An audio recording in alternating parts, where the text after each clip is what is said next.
Welcome to Spanish Fork. Welcome to Spanish Fork, because we're just trying to get some names in the book. They're slow getting them up here. We have started the game. Grand County will start at bat first, as they are the visiting team. And up first for Grand County is Tyra Robertson, the shortstop for Grand County. Carbon, if you were with us before, Carbon, pretty much the same group of people, same players. They have made some changes defensively. They will have Dakota Krishar will be pitching now, and into first base, we believe is Jordan West at first base to start the game. Pretty much the same everywhere else. Ball hit down third baseline by Robertson goes foul, and so we'll have a 2-ball, 1-strike count against Robertson, the shortstop for Grand County. Again, this is an elimination game now for these two teams. Winner goes on and continues to play in the playback division. The loser will be finished for the season. These are pretty emotional ball games, and it's tough usually for the team like Carbon, who just lost kind of a heartbreaker, to have to come back immediately and play. It's tough for those situations for that team to get back on top of things emotionally. And usually, oftentimes, I should say, it takes an inning or two for them to kind of get their game turned back around. So we now have a count of 2-2 now on the batter. Robertson. Nice changeup, pop up high in the air. The shortstop settles under it and makes the play there. Again, the shortstop, Pendergrass, who again in the first game made some terrific plays at shortstop. That time it's a high fly pop up to shortstop for the first out. Bringing to the plate now Hannah Owen, the catcher for Grand County, wearing number 15, Hannah Owen. And she'll step in against, again, Krishar, who is pitching this game. And Moosman, who did a fine job in the last game. Ball hit right back at the pitcher. Krishar picks it up and tosses it easily to first base for the second out. And again, we believe that second baseman is Jordan West. The numbers were incorrect on the roster that they sent up here. And yes, that is number 4, Jordan West, playing that first base position. So the second one will go 1-3 for the second out, and brings to the plate the number 3 hitter, J.C. Shumway, now for Grand County. Haley Cox is on deck, and Courtney Noyes in the hole for Grand County. But currently J.C. Shumway steps in against Krishar. Ooh, a nice off-speed pitch off that outside corner, ball 1. Had some nice spin on that. It was off-speed, but it was also coming back into the box a little bit there, breaking back in, not away from that right-handed pitcher. So she'll step back in and line up and prepare to go again. Pitch on the way. This time hit sharply to the shortstop, up with it and across the field, and a nice pickup by the first baseman. The throw from the shortstop, Pendergrass, was a little bit low, and on a great one-hopper, Jordan West picks it up on a one-hopper to seal that one away. Nice play by West. And that'll be the end of the top of the first inning. And we'll go to the studio and be back with the bottom half in just a moment. The Intermountain Power Service Corporation is proud to bring you this presentation. IPSC is a community-minded company that contributes to our local schools, community organizations, and economy. The Intermountain Power Project consistently ranks among the best of America's coal-based power plants in reliability, cost-effectiveness, and environmental responsibility. Intermountain Power Service Corporation strives for perfection and is honored to be actively involved with Delta, Millard, and Juab High Schools. Azomite Mineral Products in Nephi is using a unique deposit to create fertilizers and as a feed ingredient for customers all over the world. Their Feed Grit product, used as a feed ingredient for livestock, is gaining popularity because research has indicated its potential to improve overall animal health. Azomite can be found at your IFA Country Store, Steve Regan stores, or on their website at azomite.com. For more information, visit them on Facebook, Twitter, or the web. Azomite is excited to be part of the Nephi community and supports Juab High School athletics. Welcome back once again to Spanish Fork. We get ready to go to the bottom of the first inning now. Again, Carbon is the home team. Carbon pretty much defensively is the same, with the, like we mentioned, the change that Krishar is pitching and West comes in replacing Moosman and playing first base. For Grand County, J.C. Shumway, the pitcher, Hannah Owen, the catcher, Haley Cox playing third, Hannah Tangren is playing second base, third base, Jessica Jones, shortstop, of course, Tyra Robertson, left field, Casey McKinney, center field is Courtney Noyes, and right field, Tony McElhaney. That's how Grand County lines up. Leading off for Carbon, the second baseman Kelsey Sorensen, once again batting from that left-hand position. Takes the first pitch, fouls it down the first baseline, foul.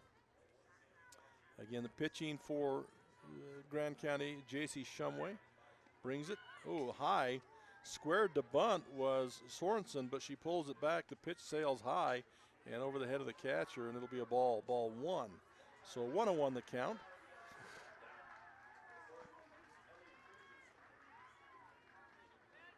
Again, turns to bunt, puts down a great bunt down the third baseline. Third baseman really slow getting there. That is a great bunt, folks. It was in no man's land. Pitcher couldn't get to it. Too far out for the catcher. Third base, who was unsuspecting, I think, playing a little bit deep there, had to come all the way down the line, just unable to get there in time. That was a perfect bunt, if there is such a thing as a perfect bunt. That was it right there. Now there's some confusion on the mound. The officials are talking to the pitcher a little bit about her stance and delivery, I guess, and of course, that's always room for some real controversy. They again are continuing to explain that. In some other games that took place, of course, we mentioned to you that Grantsville defeated Manti. Manti playing back right now against North Sanpete. Loser go home. This game between the two teams that have lost a game, loser goes home here. In the 2A, Gunnison and Beaver both won, so they're in the undefeateds. And those teams that lost, Parowan and Enterprise, are playing back right now in the 2A division.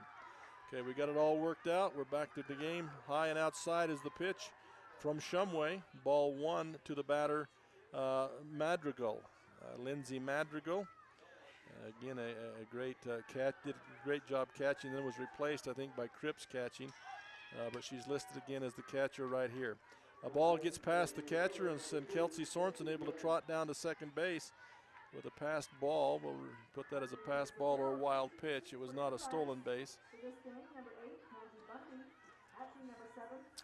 Cripps, this game is listed as the right fielder, and Madrigal at second base. Great changeup there thrown by the pitcher Shumway. Beautiful changeup, completely froze Madrigal and was unable to do anything but watch it come in. Buckled that front knee. And the pitcher, Shumway, actually in her delivery, actually steps way out to the batter's right and then throws the ball back in towards that inside corner. It's kind of an interesting pitch coming out of her hand. It's not direct. It puts a little extra twist on that thing. Makes it a little bit tough for that catcher to pick it up. The batter, excuse me. She does lose, though, Madrigal, as she goes, walks her on a 4-1 count and puts her on base on a base on balls. So Carbon has 2 on, nobody out here, and they bring up the big batter, Dakota Krishar. She did have a home run in the game previous to this one. Nobody on at the time. It was in the 7th inning, but she wasted one deep over the left center field fence. And so she'll step in there now as the pitcher. She squares as if to bunt. You wonder if you want to take the bat out of the big batter's hand. Squares the bunt, holds it, pulls it back, swings away, foul ball off her foot, dead ball. Strike 1.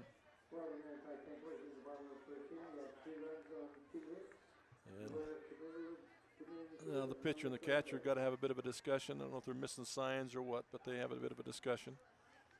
And Krishar will step back in there with the runners on. 2 on, nobody out here in the bottom half of 1. Carbon is threatening at this point in time. On the outside corner, a little bit high. First game, they're a little more generous with that than thus far they've been in this ball game, the new umpires. Ball, so it'll go 1-1. A nice changeup, hit hard, and just between the legs of the shortstop all the way to the fence. That'll bring one runner around, second runner coming around and in to score. So both runners, Sorensen and Madrigal, and in to score on that one.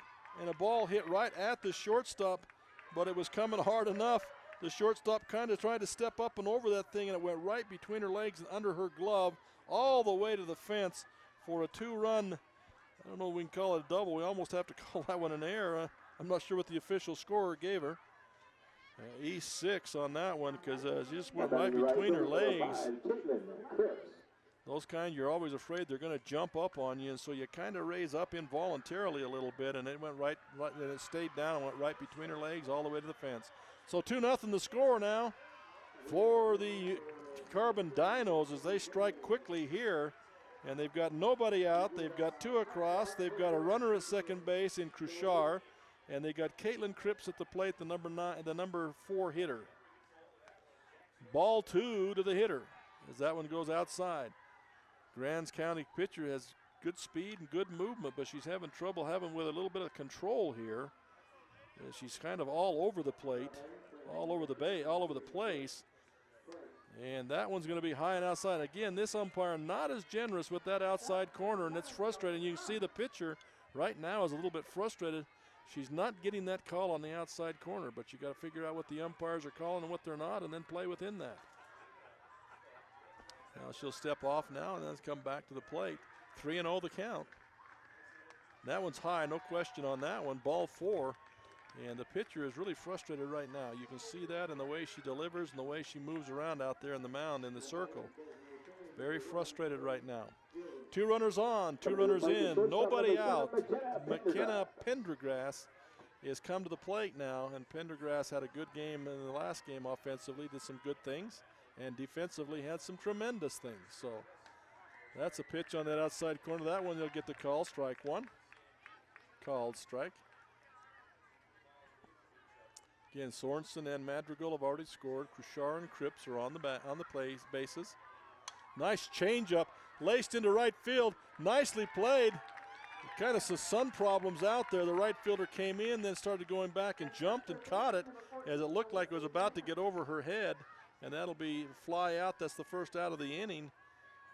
And that'll be the first out. The runners are unable to advance. And it'll bring up now Callie Fawcett now, the third baseman. That pitch is going to be outside, ball 1. Callie Fawcett. Fawcett in the first game. Got on a couple of times, scored once. Oh, hit hard down the third base in between third and short. Quickly goes to left field. Runner's going to be advanced 1, so Cruchar moves to third. And Cripps moves to second base, and that's a base hit for Callie Fawcett. And hit sharply enough that Cruchar was not able to score from second base, as it was hit sharply to the left fielder. That'll bring to bat Clarissa Noyes now, the number 7 batter, playing position number 8, which is center field. First pitch is it's good, called strike. It's down there around the knees, called strike, strike 1. Again, bases chuck full now. 1 away. Ball on the outside corner. They got the call that time. Good movement on that ball as it was taken away from the hitter and got outside, but they're going to say it cut that front corner before it got out there. So called strike 2. Strike 1, excuse me, 1-1 to count. Out there again. This time he's not going to give it to her. Call that one a ball. She is frustrated. 2-1 the count.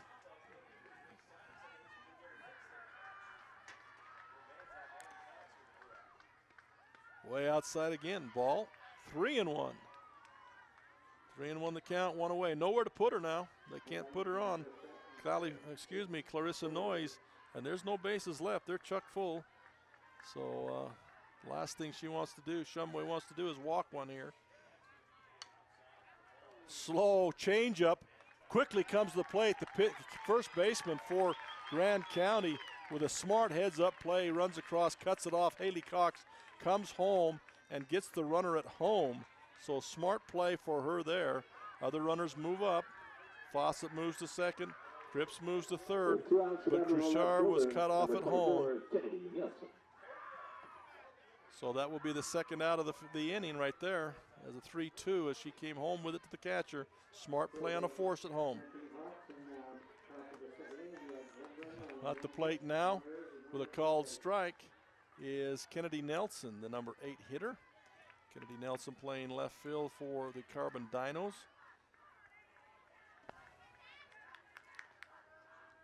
2 down now in the inning with bases still full. Outside a ball, ball 1. 1-1 the count. 2 down, 2 across. So Grand County doing a good job after they gave up those first 2 runs. Now they've, even though they've got bases loaded, they've settled down here and playing, trying to dig themselves out of this hole and not get any deeper. High and tight. You're going to call it a strike, however, high and tight on that inside. So it'll go 1 ball, 2 strikes, 2 down. On the batter now to try and cover up and make something positive happen here.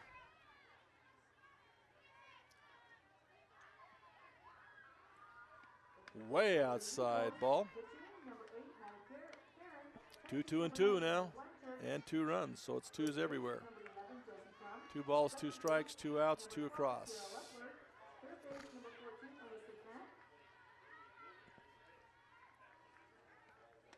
Swing and strike, strike 3 as she got her swinging there. Beautiful pitch on the inside half of the plate. She'll strike her out, so that'll be the end.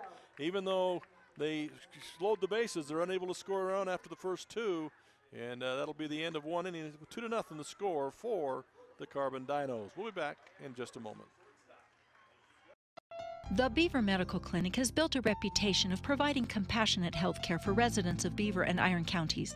You'll appreciate the professional services of Doctors B. Noel Robinson, Roger Smith, Wade Oakton, Lance Smith, physician's assistants Reagan Fales, Travis Hicks, and Kenneth Hussey, and nurse practitioners Robin Horton, Lindsay Cheney, Rebecca Rasmussen, and Wade Hollingshead.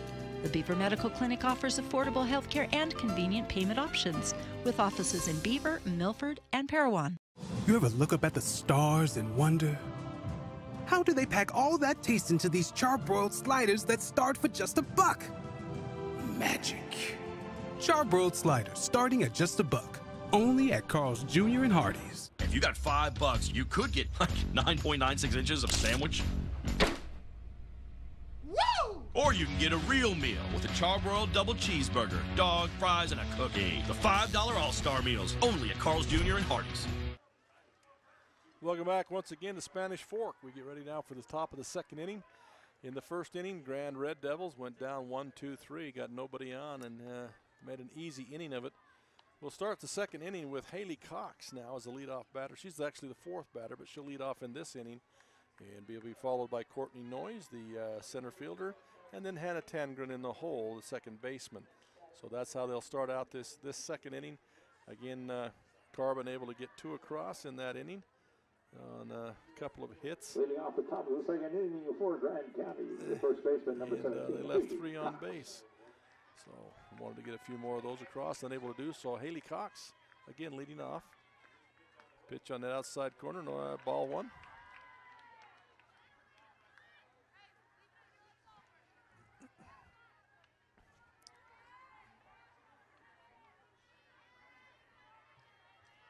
Cox stands in once again.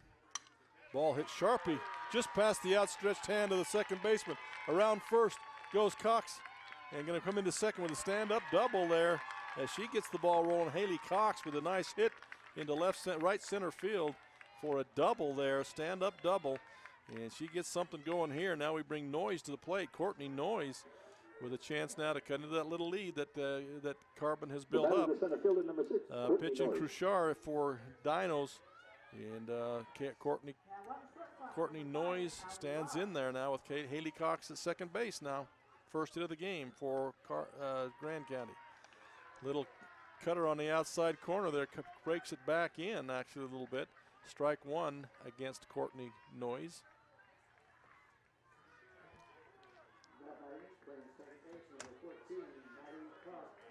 Once again the pitch. Trying to nibble at that outside corner, but they're just not getting the calls they did in the previous game as they nibble at that outside corner. That was breaking back towards the plate a little bit, just didn't get far enough back in. And it'll be ball. 1-1 the count. A little bit low, gets away from the catcher, back to the screen, and Cox will move down to third base now on a passed ball or a wild pitch. And that moves her down to third base now in scoring position now. Any kind of a base hit or any kind of an error on the infield, she should score. Noyes now with a 2-1 count.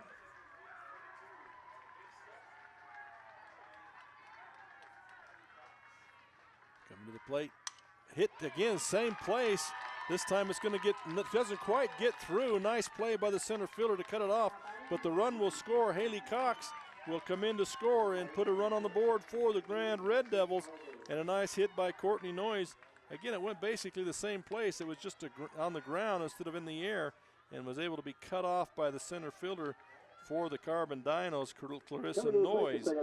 So that'll put Courtney Noyes of Grand on the base at first base, and Hannah Tangren will come to the plate, the second baseman for Grand County. Jessica Jones in the hole for Grand County. Nobody out yet here in the top of the second for Grand County. Turns to bunt, pulls it back, ball one. Looks like they're trying to make something happen here to somehow get Noyes to second base and into position to score on a base hit. Tangren at the plate. See if she turns to bunt again. She does turn, slides the hand down, pulls it back, now slaps it in the hole. Good piece of hitting. The rotation started early. The shortstop for Carbon, McKenna Pendergrass, started towards second base, and the third baseman, Callie Fawcett, started down the line thinking it was going to be a bunt. And then Tangren pulled the bat back and slapped it in the hole that was created by the movement of those two girls. That's a great piece of hitting right there.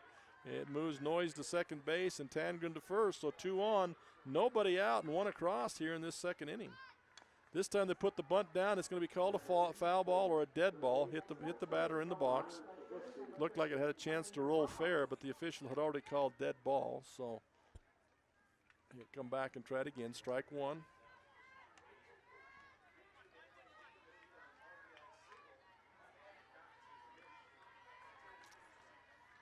Kushar will step back on the mound now, getting ready to bring the ball to Jessica Jones. Brings it. Ball's popped up, going to hit the screen and come down, so that'll be a foul ball. Strike 2. 0-2 the count.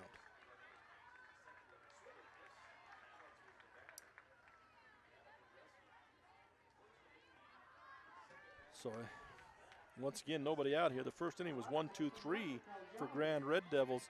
But here they've got something going on here. They've already got 1 across. They got 2 on. Nobody out here in this second inning for the Grand County Red Devils. Kushar brings it, hits sharply down third, foul ball. Foul ball there as Jessica Jones continues to battle up in there. And she'll be down in the hole now. 0-2 is a count. And West comes in to talk to Kushar a little bit on the mound and give her some encouragement and then step back.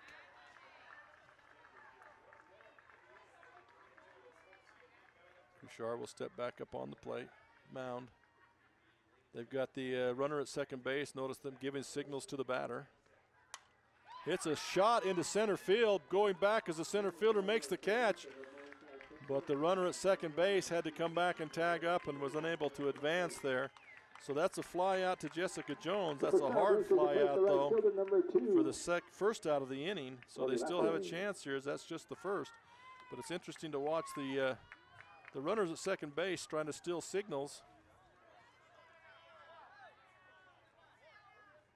The umpire just said it's 2 away and then had to be corrected. It's not 2 away. It's only 1 away. And Bob, the umpire Bob, had to pull that one back and be corrected there. Tony McElhaney now the batter, and Casey McKinney will follow her. McElhaney the right fielder. Fakes the bunt, nothing. Going to be a called strike. She pulled it back, called strike anyway. Checking out the rotation by the Carbon Dinos. They're playing for a play at first or third, and bringing the center fielder in to cover second just in case. So Tony McElhaney steps back in with a strike count on her. Slaps the ball to the left side, no good, going to be out of bounds. Foul ball on the left side. So she'll go on the hole. 0-2 now from batting from the left side. McElhaney, the number 8 batter. 5th batter in the inning. The Carbon Dinos are trying to dig out of this hole and not let any more damage be done. They've given up 1, but they're trying to keep from going any deeper. Nice changeup, hit to the right side. Picked up by the second baseman. She's going to be not in time as the runner beats it out. Throw back across the diamond. So a nice play by the second baseman, Sorensen, to stop that ball. It looked like it was going to find some green out there. She stopped it, but was just unable to get the ball to first base in time. That's tough against the left-handed batter to get those left-handers if there's any kind of miscues on the infield. So that's an infield hit by McElhaney. And it does advance Tangren to second and Noyes to third now. Bases Chuck with Casey McKinney at the plate. Now the number 9 hitter on deck will be Tyra Robertson, the leadoff hitter. Change up throw, no call on that outside corner, ball 1.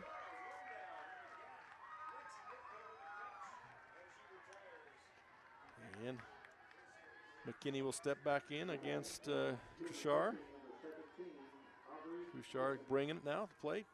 Ooh, nice twist on that inside corner. Must have been a little bit low ball. So it's 2-0 now, 2-0.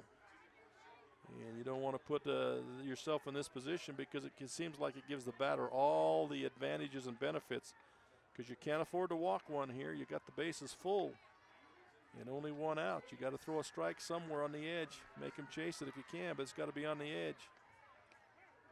That time she does exactly that as she throws that just on that outside edge and gets a bit of a bend to bring it back in. It's called strike 1. Nice pitch. Ball got away from the catcher a little bit, but not far enough to cause any damage.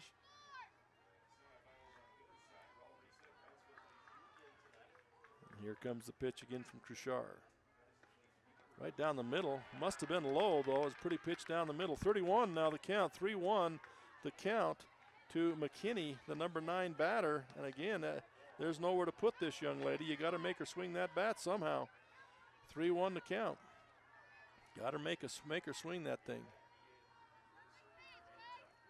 Kushar bringing it now. Brings it to the plate. Hit, foul ball out of play on the right side. Clears the fence and rolls out into the fans sitting out on the lawn. Full count now, 1 down though. Full count, 1 down. And Kushar will step back in there once again against, McKinney, the number 9 hitter in the lineup. Robertson ready on deck if McKinney can get on anyway. Stands and watches a beautiful pitch, strike 3 right down the middle. It didn't have a bit of a tail, but as a hitter, you just cannot afford to let something like that go. You got to foul it off if you can, stay alive. It'll bring Tyra Robertson now. First time up, she flew to the shortstop, so we'll see what she can do this time as she flew out to the shortstop. 2 down now, bases loaded, 2 down, 1 across. Throws that changeup on that outside corner. He just will not give her that pitch on that outside corner, or just off the plate on that outside. Will not give her that pitch. And so it'll be ball 1 now to the batter. Tyra Robertson starts to swing. The pitch is low. Quick snap, throw to third base. Not in time. Safe there. Ball 2 to the batter.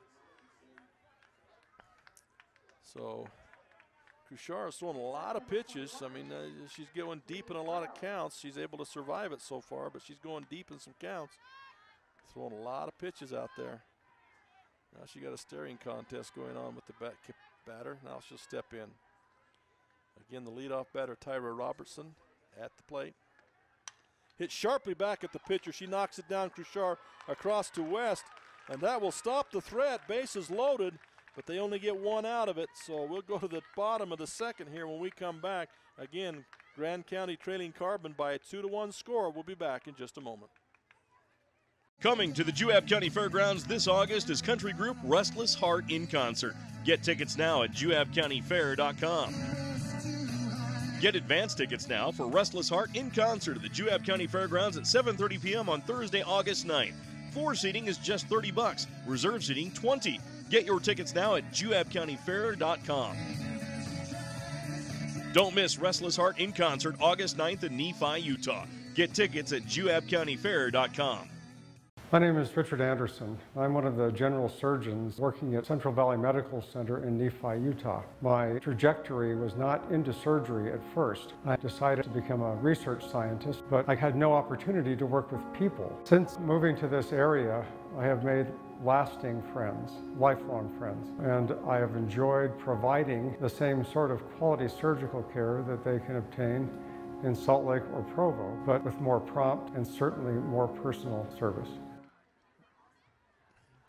Welcome back to Spanish Fork Softball Complex here. What started out as kind of a scary day has turned into a beautiful day for softball here. Beautiful evening. The Grand County Red Devils, they were able to come up with 1 run on 4 hits in that last inning. They did leave the bases full. They left 3 runners on. That's, you don't ever like to let that happen. But they come in at 2-1 deficit right now, and coming to plate to bat for Carbon will be the number 9 batter, Jordan West, the first baseman. And did not play in the first game, but is in there now and has made a couple of nice plays there at first base. Pitch is outside, ball 1. And she, every time she throws that pitch on the outside, she kind of looks to that the coach a little bit in frustration. She wants that outside call, just not able to get it. Ball hit back up the middle by West, taken by the pitcher Shumway, tossed easily to the first baseman First out brings to the plate, Cox, second baseman, and that'll be number it. 1, Kelsey So Sorensen. 1-3. 1-3 for the first out, and it'll bring the top of the order back up. It'll be Kelsey Sorensen now. Left-hander, got a single last time and was able to score in that first inning.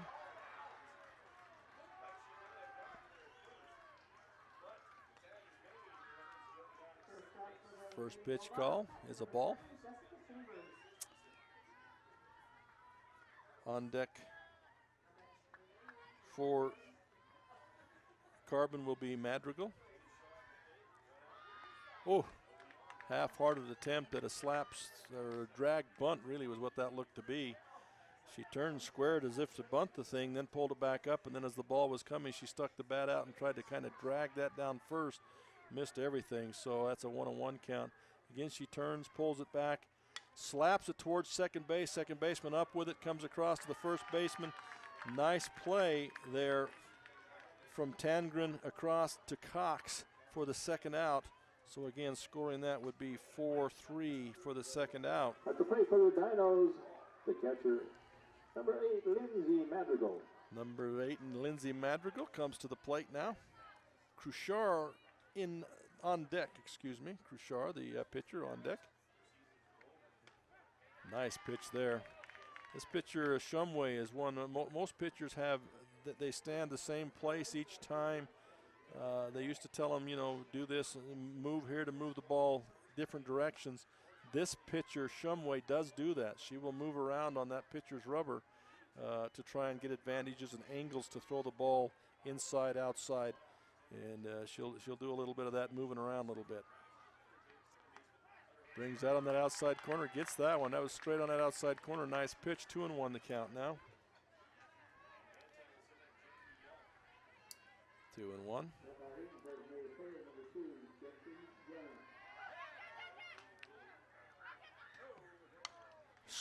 Hit down the third baseline, past the third baseman.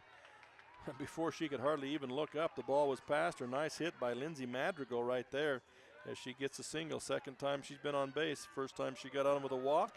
This time she rips that one down the line. They were actually in between in the 5-6 gap there and into left field and gets herself to first base. Now Cruchard comes to the plate, and last time she got 2 RBIs, hit the ball between the wickets. This time she hits it hard to the pitcher, and the pitcher Sorensen will go to Shumway, will go to Cox, and that's it. So it's a 1-3. It's an easy inning there for the the Red Devils of Grand County. Quick inning, and we'll go back to the studio real quick. High-speed Wi-Fi. Not quite as important as running water in your home, but close.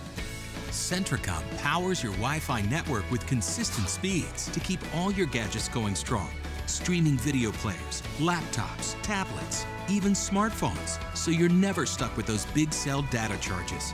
And talk about value. Just pick your speed and keep the Wi-Fi flowing in your home at a great low price. Upgrade your internet today. Call or visit Centricom.com to learn more.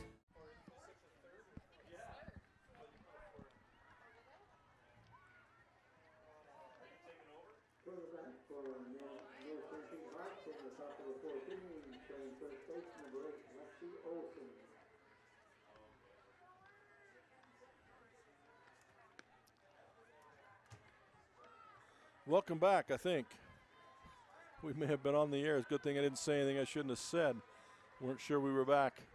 But welcome back again to Spanish Fork Softball Complex. Again, to set the stage for you, we're going to go to the top of the third now.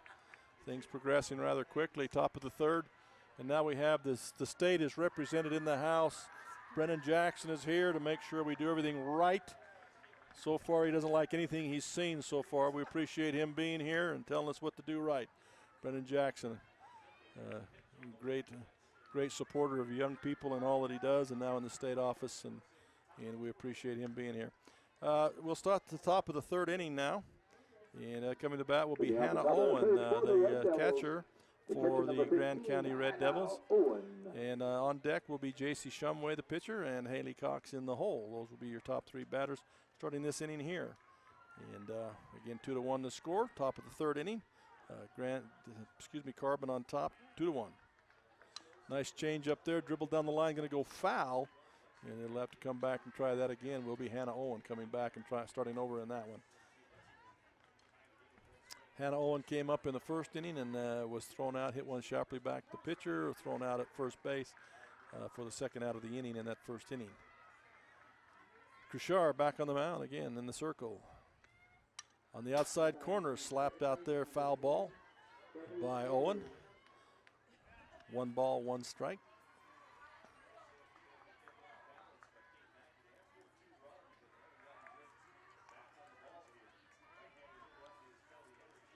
Kushar will step back in the circle, back onto that rubber, pitching rubber. She takes the extreme right, left-hand side, facing. Ball hit to the second baseman, kind of a dribbler, picked up there, and then goes to West at first. Nice play from Sorensen to West. 4-3 for the out. One out the batter, the pitcher, number 10. Excuse me. Shumway. Got the wrong team batting. But from 4-3 is the play for Hannah Owen for the first out of the inning. And that will bring to bat J.C. Shumway now, the pitcher, J.C. Shumway. Since that first inning has settled down nicely in the pitcher's circle. Shumway first time up, hit the ball to shortstop, was grounded out, thrown out at first base for the third out of the inning. That first inning went 1-2-3 real quick. Second inning, a different story altogether as they used 8 batters in the inning. Shumway now with a 1-0 count. Hit hard down the third base line. Looks like it's going to be foul, but that was well hit down the line. Foul ball as Carbon breathes a sigh of relief on that one. And they'll get new life, and that just a loud out, they call it there, just a loud out. And so stepping back in the box once again, J.C. Shumway.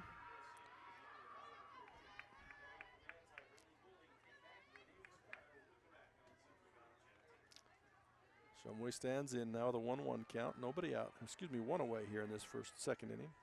Change up, hit sharply in the left center field. Nobody's going to get to that. Bounces over the fence for a ground rule double. J.C. Shumway. Again, both swings were hard and sharply hit.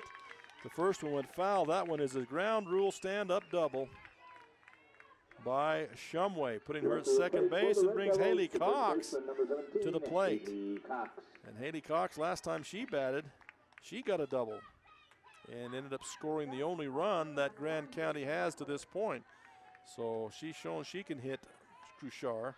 Haley Cox can, as she got that double the last time up. We'll see what she does this time with Shumway standing at second base and 1 out in the inning. Change up thrown, no good. Hard throw back to the pitcher. Fake that back there as though they're throwing it down to get them to move back quickly.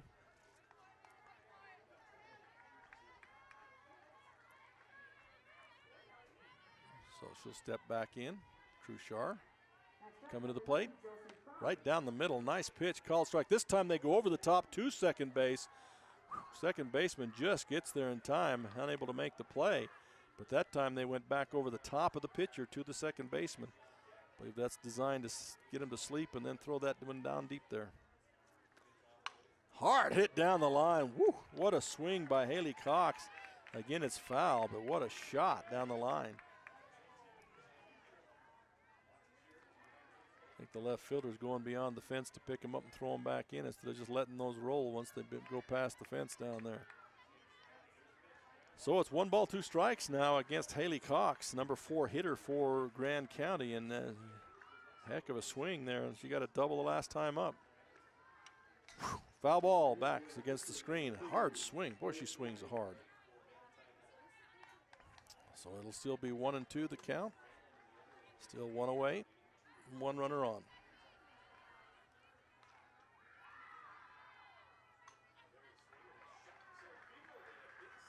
Cruchar will step back in the circle and back to the rubber. Brings the change up, and then the hard throw back to the pitcher.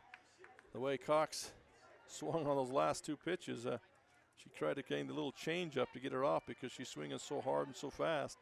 But it was outside and high, so it's hard to fool them when it's outside like that. So she'll step back in, 2-2 the count. Oh, threw it a little bit high that time and got her to swing, go fishing at that high one. Again, floated it a little bit, but it got it close enough to the strike zone. Cox took a whale at it, fished at it, but unable to do anything with it. So that'll be a strikeout and the second out of the inning.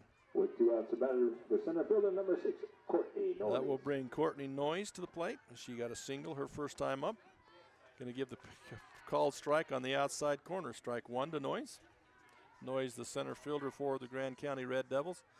Again, we remind you that on first base is Shumway with that hard double, ground rule double. She stands at second base. Cruchar brings it high and outside, no good. Foul ball. Excuse me, no foul ball. Called ball, high and outside. 1 ball is the count to Courtney Noyes. Cruchar brings it again, kind of the floater again. It goes off Cruchar's glove. It's going to get into center field. They're going to send Shumway around. She's going to come home standing up. So Shumway comes all the way around and gets to score so they don't waste that leadoff double that she hit earlier in the game, earlier in the inning. And the Noyes with an RBI single right up the middle. It did go off the glove of the pitcher, but it was so quick. That's a hit. That's not an error. It just barely nicked her glove, Cruchar unable to get her hand down on that thing. Now, the second baseman, Hannah Tangren, comes to the plate. She got a hit last time up. So she's 1 for 1 on the game. Did not score, but she did get the hit. And Jessica Jones will be on deck. Hannah Tangren. Score is tied now, 2-2. That pitch is going to be called a little bit low, ball 2.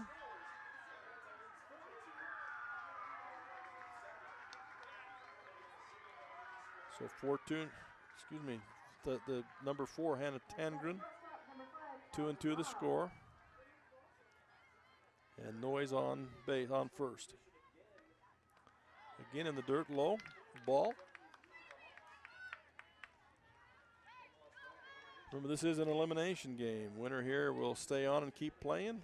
Loser is finished for this year and for this tournament. So both teams battling hard to try and get that spot. Called strike. Tangren tried to take off and run down to first base and get the working for the walk. But Croman Hook having none of that as he calls strike 1. So 3-1 the count now. Pitch coming to the plate. This time, though, he's going to give her the walk on that one. That wasn't close enough to call that one. So she does get the base on balls, and that pushes Courtney Noyes to second base now. It brings Jessica Jones to the plate. Jessica Jones last time hit a ball to center field, caught by the center fielder out there. So she's 0 for 1 in the game. Ball gets loose from the catcher, not far enough. She tries to throw down to second. That's not in time. Everybody's safe. ball one. On deck will be Tony McElhaney, who got a single in her only at bat. Currently we have Jessica Jones with 2 runners on. Ooh, tries to swing at the inside pitch, gets a piece of it. Foul ball, strike one, 1-1.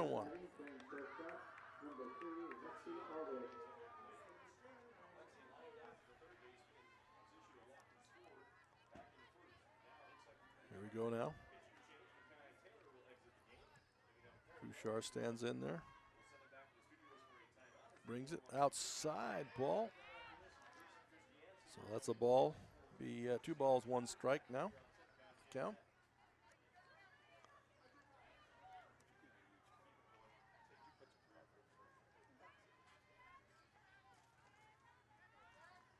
Once again, Cruchard comes to the mound, brings it, hit in the air, second base, drifting back, and it'll be caught there by the second baseman Sorensen to end the inning.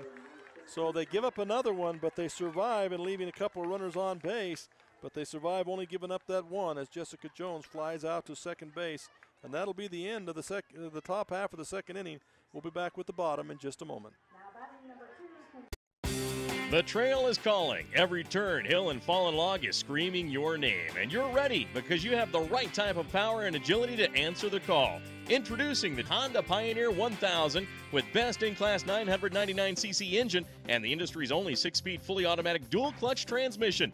Check out the Honda Pioneer 1000 at Garrett Honda, 563 North Main in Nephi. Garrett Honda, our family serving your family for over 50 years.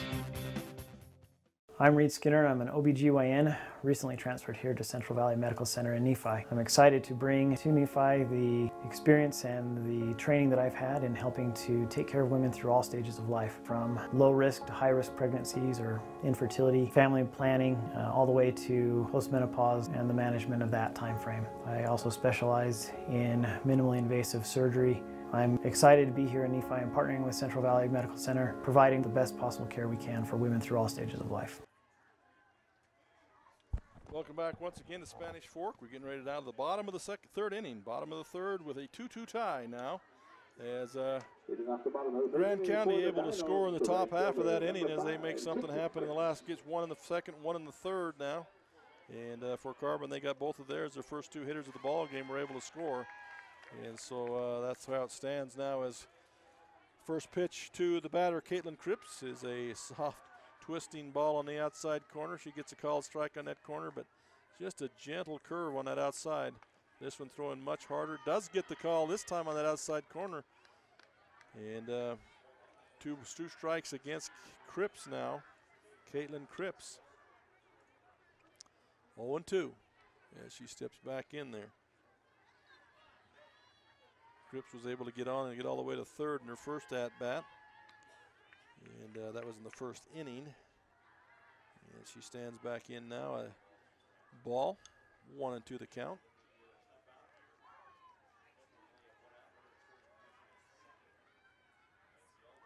Brings it again way outside this time, way outside.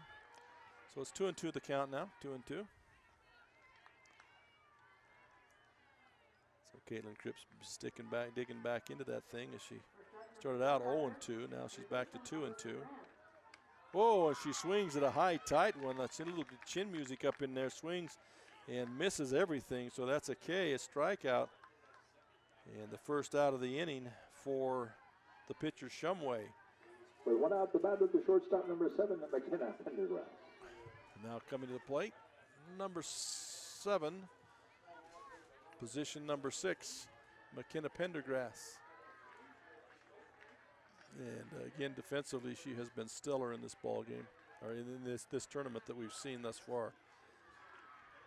Nice change up on the outside corner now. Shumway starting to get those pitches on that outside corner that she was so frustrated with in the first couple of innings, and now she's starting to get those pitches, get those calls, excuse me, and that one floated nicely right over that outside corner. This one she brings up and in, a little bit high, and the called ball, 1-1 the count.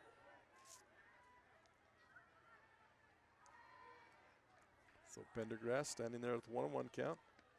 Outside corner, that's the way outside, no, ball 1, ball 2.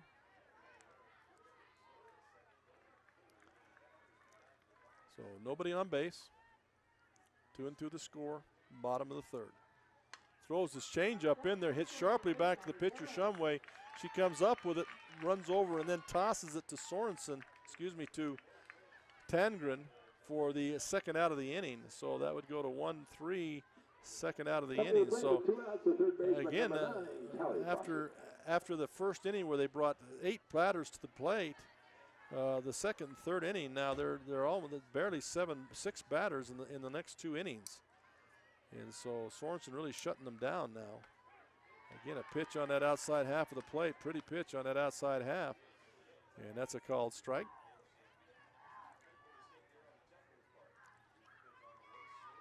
And she'll stand back in and bring it again. A little bit high this time. It's on the outside half of the plate, but high this time. Ball 1. 1-1 to count. 1-2 away in the inning. Brings it, change up, pop up in the air. Center fielder drifting back, and makes the catch to end the inning for the Carbon Dinos. Making the catch for Grand County is Courtney Noyes, and that will be it for the bottom half of the third. After 3 complete, it's 2-2, and we'll be right back. Nephi Federal Credit Union in Nephi offers convenient service and a variety of financial services. They're your hometown credit union that's been serving local residents for over 63 years, longer than any other financial institution in Nephi. The staff invites you to check out their incredible rates on a variety of loans and savings accounts. Nephi Federal Credit Union, 155 North Main in Nephi. Call 623-1895. That's 623-1895. Nephi Federal Credit Union, proud supporter of the Wasps this season. National Vinyl Products of Nephi has been a part of Juab County since 2004. The management and staff take pride in supporting the students of Juab High School in the game and in the classroom. The company manufactures high-quality vinyl fencing for a host of uses around the state. If you're 18 years of age and would like to join the workforce at National Vinyl Products in Nephi, please send an email to jobs@nvpfence.com. That's jobs@nvpfence.com. The entire staff and crew at National Vinyl Products wish the Wasps the best of luck this season. Welcome back once again to Spanish Fork. We're just trying to make out some changes. Crochar is back at first base. It looks like they're bringing in Mosman now back to pitch, and I don't see West out there, so I'm assuming that Mosman will come in and bat in that number 9 position. Number 11. Look, Mosman.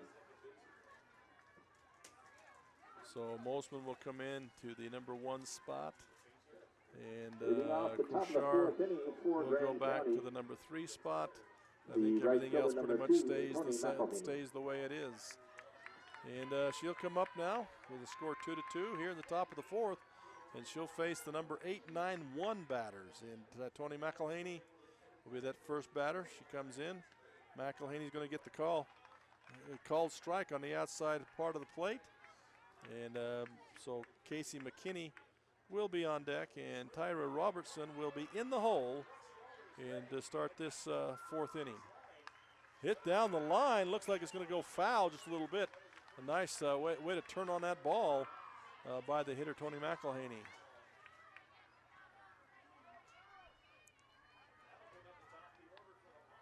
So it's 2 strikes on the batter, 2 strikes now.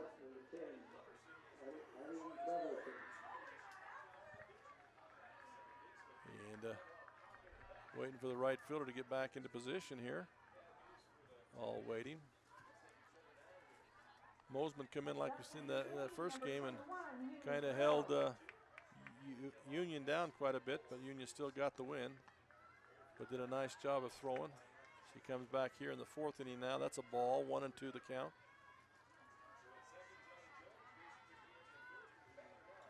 And she'll bring it again.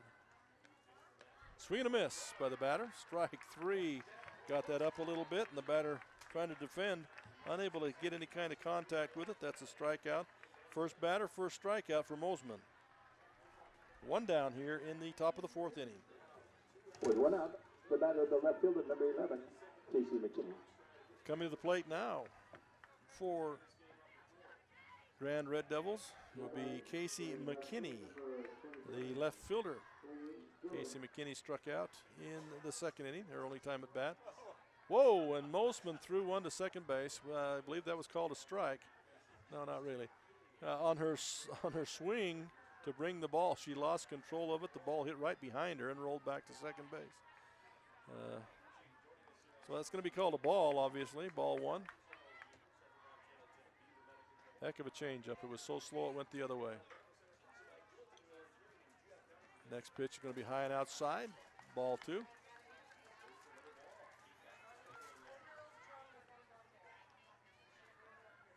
She'll step back in. Again, the batter. Casey McKinney. That's going to be called ball three.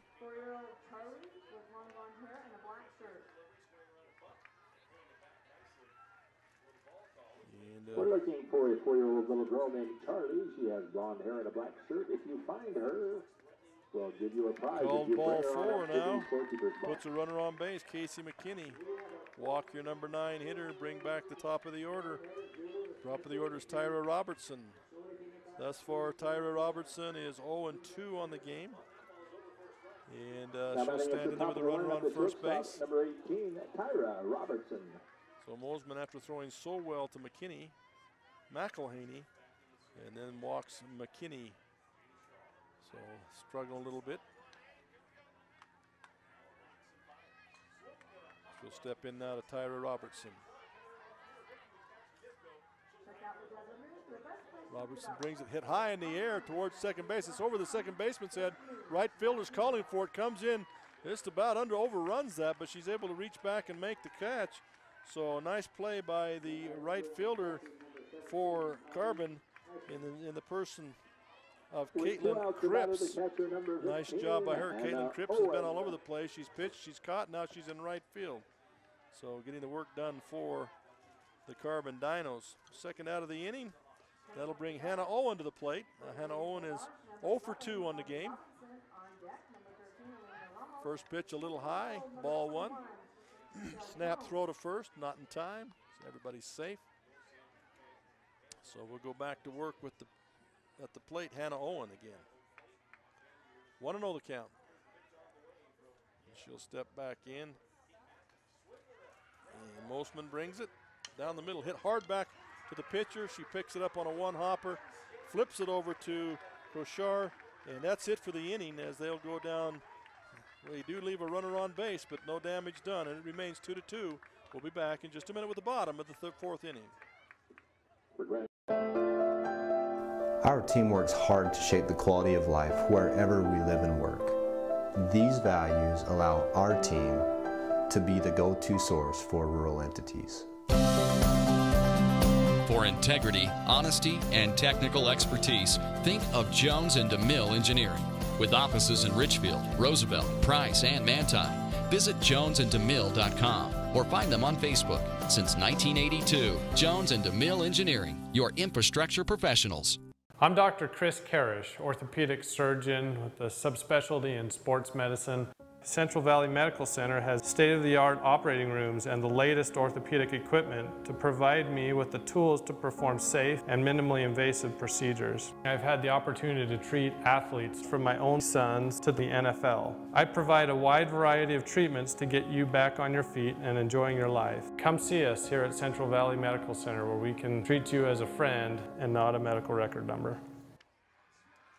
Welcome back once again. We get ready now for the bottom of the fourth inning. Carbon coming to bat. Score tied 2-2 now in the bottom of the fourth. And Carbon will send to the plate Clarissa Noyes, Kennedy Nelson, and Brooke Mooseman in place of Jordan West. So Noyes, Nelson, and Mooseman now will bat in this half of the inning for the Carbon Dinos. Center fielder number 12, Clarissa Noyes. Again, pitching for Grand County is J.C. Shumway. Comes with a beautiful changeup on the outside. Noyes turned to try and bunt that and just was totally fooled by speed and positioning of that ball by Shumway. Getting to be some shadows coming across the plate. Now the ball comes from light to shadow to light. May make it difficult for those batters. That pitch is going to be declared outside. Ball one. 1-1 to count. 1-1 to count to Clarissa Noyes. Ball hit back over the screen, back over towards the other field. Strike. 1 ball, 2 strikes to Noyes. First time up, Noyes reached first on a fielder's choice as she got there, but they got there at the expense of someone being thrown out at home. Another ball fouled back.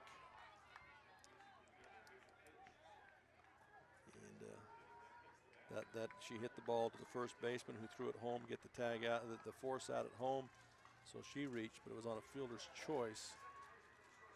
So once again, wow, way outside, 2-2 the count now. The catcher has to lunge to get a hand on that one. So 2-2 the count. To Noyes. Change up again. That's a dynamite change up. Going to say it was tipped though. It was dropped by the catcher, but it was tipped, so she'll have new life. 22 the count. And she didn't like that ball, so she's going to trade with another one.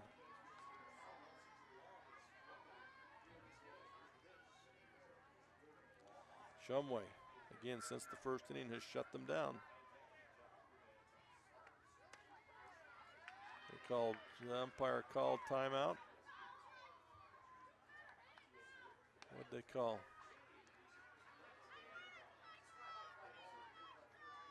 Coach quickly out of the box.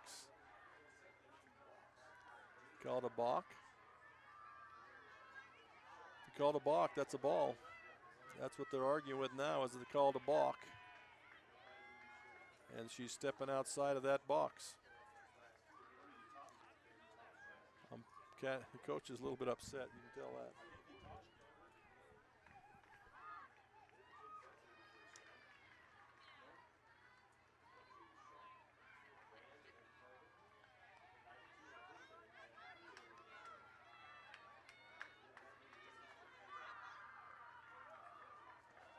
So the dust clears.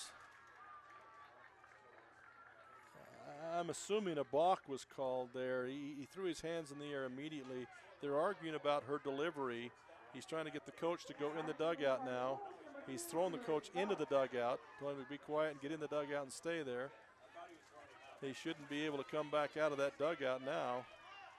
But I believe it was a balk call, which will make it a full count.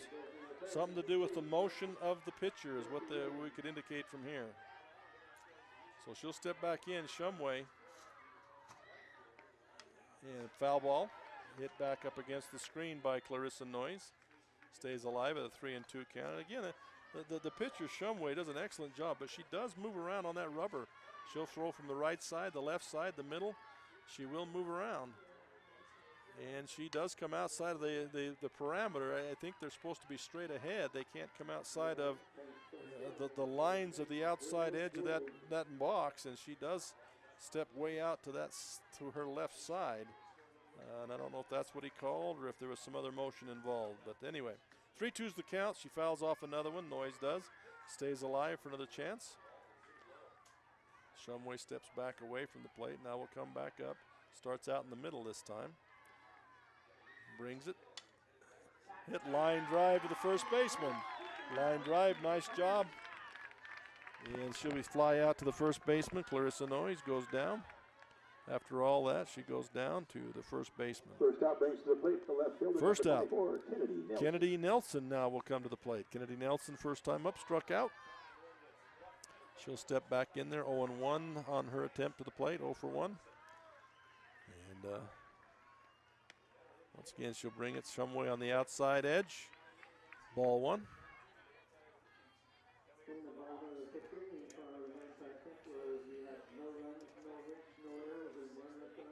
Shumway brings it again. Change up, nicely done. That's so much difference between those pitches, the fastball that she throws and that change up. It just floats in there, and it just mesmerizes those batters. So strike one, 1-1 the count. Throwing hard on the outside edge, no good. Ball two. 2-1. And we are in the bottom of the fourth here. It's 2-2, all tied up. Again, that changeup, that time she waits on it, but not quite long enough as she lifts it high and deep, but it's going to go well foul. But she did hold up and wait just a little bit on that one. Nelson, good job there. Not totally fooled by that changeup. 2-2 the count, one down. Brings it hard on the outside corner, 3-2 now, 3-2. Full count to the batter, Nelson. Mooseman on deck. Brooke Mooseman and Kelly Sorensen, the leadoff batter, in the hole for Carbon. Swing and a miss, strike three. Nice pitch by Shumway, striking out Kennedy Nelson. So that'll be the second out of the inning. Again, the first inning they used 7 batters. And since that first inning and the 3 innings that we played since, they've got 1 over the minimum. So called ball, so that would be, they've got 8 batters. You're facing the 10th batters only in the 3 innings that she's since that first inning. Only 1 batter has reached base. Another strike. Only 1 batter has reached base since the first inning.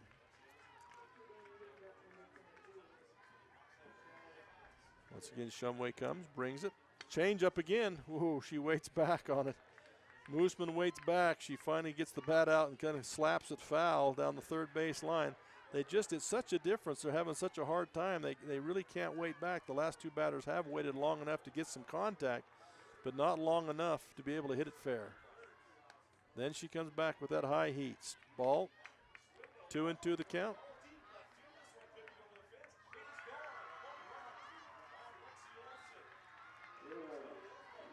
Shumway brings it. Hard inside, hit on the ground, picked up by the pitcher, Shumway, over to the first baseman, Cox, and that's it. 1-2-3 again. Carbon goes down 1-2-3 again here in the 4th inning. So that's it. After 4, we remain 2-2. We'll be back with the 5th in just a moment. The Intermountain Power Service Corporation is proud to bring you this presentation. IPSC is a community-minded company that contributes to our local schools, community organizations, and economy. The Intermountain Power Project consistently ranks among the best of America's coal-based power plants in reliability, cost-effectiveness, and environmental responsibility. Intermountain Power Service Corporation strives for perfection and is honored to be actively involved with Delta, Millard, and Juab High Schools. Azomite Mineral Products in Nephi is using a unique deposit to create fertilizers and as a feed ingredient for customers all over the world. Their Feed Grit product, used as a feed ingredient for livestock, is gaining popularity because research has indicated its potential to improve overall animal health. Azomite can be found at your IFA Country Store, Steve Regan stores, or on their website at azomite.com. For more information, visit them on Facebook, Twitter, or the web. Azomite is excited to be part of the Nephi community and supports Juab High School athletics.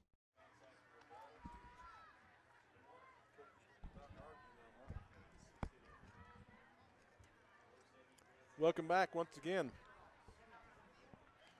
We have a bit of a discussion still going on the sideline. The coach, another coach from Grand County, because I believe the head coach has been relegated to the bench now. So nowadays you can be kicked out but not kicked out. So the coach has been relegated to the bench. He can't leave the dugout, but he doesn't have to leave the game. He can stay there in the dugout. So he's had to send an assistant coach out, and they're having quite a discussion along the side, and he needs to be careful or he might get thrown too. Carbon is ready to play. They're got their warm-ups over with. They're standing out there ready to go. And the umpire looks over and sees the head coach standing outside the edge of the dugout, and he's told him to go back in again. Well, he was out in the coach's box, and he's been kicked back into the dugout. I don't think he understands that you can be kicked out without being kicked out. So he keeps asking to get back in the dugout. Somebody else is going to have to come out to first base. So he sends out another assistant coach to first base. Now we have a fan working on the coach. Wonder if he'll get sent back to the dugout too. Mooseman's still on the mound or in the circle, and she'll come up ready to go, and she will be facing the opposite pitcher, Shumway. brings it inside, just misses inside, just misses the batter inside. And that will be ball one inside to Shumway. Shumway got a double last time up, bounced it over the fence. Ground rule double last time up. 1 for 2 on the game. Hit again hard. Looping down the line, it'll go foul. Shumway, the number 3 batter for Grand County. The number 4 batter, Haley Cox, coming up. She also has a double on the day. And both these girls swing really hard. And you better not put one fat over the plate with these two girls. So J.C. Shumway stands in there still, 1-1 the count. Ooh, on the outside edge, strike 2. Nice pitch by Mooseman. I believe we're told Mooseman is just a freshman, doing a nice job here for Carbon within the first game that we play that, and also in this game, doing a really nice job, the freshman Mooseman. Hit again, high and deep. This is going to again go foul, however. She gets out just a little, Shumway gets out just a little bit early on that pitch and sends it foul. Dangerous hitters, these two hitters.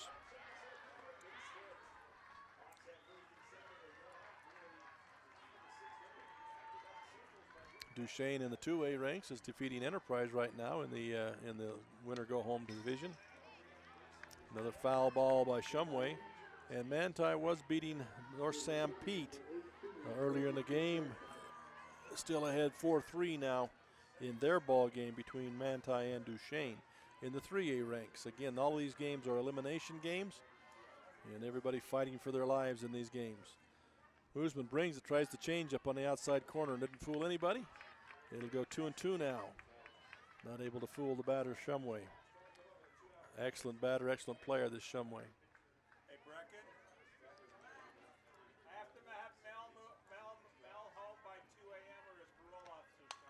Hit again, way back.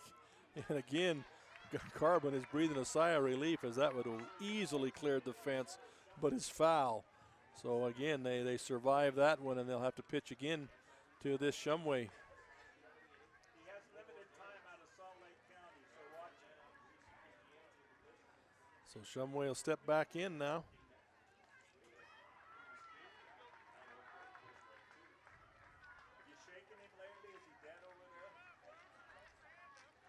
Time is called on the field.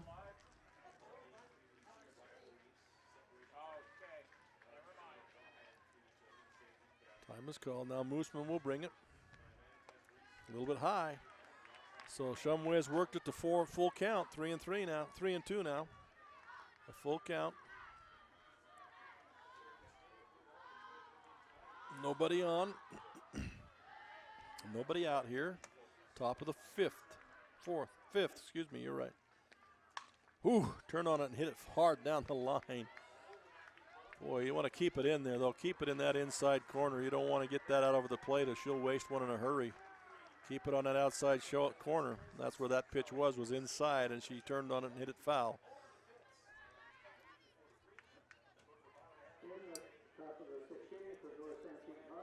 Shumway steps back in, 3-2 the count, full. Hard down the line again. Wow. She's getting closer to that line as she hit another one hard down that line, just foul between the third base coach and the third base player. Hey, Brack, you gonna bring your girls volleyball team down to Slick? Full count. Mooseman brings it. Tries to go outside and kind of fools Shumway. She didn't get a hard swing on that, but she throws the bat at it and goes just over the pitcher's head, rolls into center field. So a nice job of hitting there by Shumway. She fights him off, then finally gets the single right up into dead center field. So she'll be on. Leadoff batter is on, and Haley Cox is up. And Mooseman not out of the woods by any stretch of the imagination, as Haley Cox swings just as hard as Shumway does. And she is, again, very, very dangerous. She's had a double and a strikeout. Throws it outside. Ball one. Shumway is quick on the base paths too. Wouldn't be surprised to see some kind of a hit and run here. I don't know if they'll want to bat Cox as hard as she swings. Wouldn't want to take that bat out of her hand. Pitch is inside, ball two. So Moosman doing the thing you never want to do as a pitcher, and that is get behind a really good batter. And that's what she's done here, is get behind a really good batter. 2-0 the count. Brings it way outside, 3-0 the count. And this is even a worse situation for a pitcher to be in, because I don't think that they'll give her, take the bat out of the hands of Cox. They'll probably let her swing if it's anywhere close. And it's high and outside, ball 4. So a base on balls to finish up the single, to follow up a single that was hit by J.C. Shumway. That puts 2 batters on, nobody out here. And Grand County has got a threat going on now. Nobody out. Courtney Noyes comes up. She's got 2 singles on the day. So she's 2 for 2 on the day, coming up for her 3rd attempt. And that's a little bit low ball. Throw down to second base to try and pick off Shumway, not in time. She gets back. There to receive the ball, Kelsey Sorensen for the Carbon Dinos.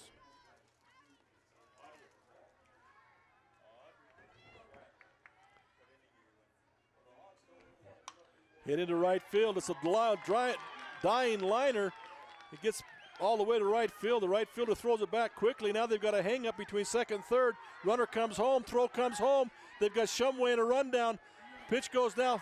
Shumway's out of the baselines. They got to play at second base. Another one. The runner at first comes it too soon, so they pick her off. No, they're going to say she's safe as she gets under it. Boy, they had runners all over the place. And they pick off, finally they pick off Shumway at home between home and third. The runner from first had come all the way to second, so the runner from second had nowhere to go. And she forced the runner to third, got caught in a pickle. Now they're going to say she's out. So scoring this thing is a nightmare, but the result is you've got 2 away, and you've got Noyes standing at second base, but we've wiped out Shumway, we've wiped out Cox as far as runners are concerned, and Carbon just got out of the way of a real disaster here. And again, the ball was hit really hard to right field. Right fielder picked it up on a one-hopper, fired it to home, and the runner from first, assuming that Shumway was going to come home, was all the way over to third base. They got her caught in the pickoff, and really the Dinos played that perfectly in those rundowns, getting both runners out. Good job. Now what you got up is you got Hannah Tangren come to the plate, and with a runner at second base and 2 away. And Tangren been on base both times on a walk and also a hit. Second pitch is popped softly to the second baseman, who grabs it easily, and that's 3 outs, folks, and a near catastrophe was averted here by the Carbon Dinos with some really good defensive plays. So it remains 2-2 here in the 5th inning. We'll be back with the bottom of the 5th in just a moment. The Beaver Medical Clinic has built a reputation of providing compassionate health care for residents of Beaver and Iron counties. You'll appreciate the professional services of Doctors B. Noel Robinson, Roger Smith, Wade Oakton, Lance Smith, physician's assistants Reagan Fales, Travis Hicks, and Kenneth Hussey, and nurse practitioners Robin Horton, Lindsay Cheney, Rebecca Rasmussen, and Wade Hollingshead. The Beaver Medical Clinic offers affordable health care and convenient payment options, with offices in Beaver, Milford, and Parowan. You ever look up at the stars and wonder, how do they pack all that taste into these charbroiled sliders that start for just $1? Magic. Charbroiled sliders starting at just $1. Only at Carl's Jr. and Hardee's. If you got $5, you could get like 9.96 inches of sandwich. Woo! Or you can get a real meal with a charbroiled double cheeseburger, dog, fries, and a cookie. The $5 All-Star Meals, only at Carl's Jr. and Hardee's. Coming to the Juab County Fairgrounds this August is country group Restless Heart in concert. Get tickets now at juabcountyfair.com. Get advance tickets now for Restless Heart in concert at the Juab County Fairgrounds at 7:30 p.m. on Thursday, August 9th. Floor seating is just $30. Reserve seating, $20. Get your tickets now at juabcountyfair.com. Don't miss Restless Heart in concert August 9th in Nephi, Utah. Get tickets at juabcountyfair.com. Welcome back. We now go to the bottom of the 5th inning. We go back to the top of the order for the Carbon Dinos. Coming to bat first will be Kelsey Sorensen, followed by Lindsay Madrigal, and then Dakota Krishar for the top three hitters, and 1, 2, 3 in the order for the Carbon Dinos here in the bottom of the fifth. Again, we remain tied 2-2 in the fifth. A little bit behind that one is Sorensen as she fouls it off hard to the right side, left side of the field, batting left-handed, hits it away from her into the screen. So it'll be a 1-1 count, I believe, now to Kelsey Sorensen.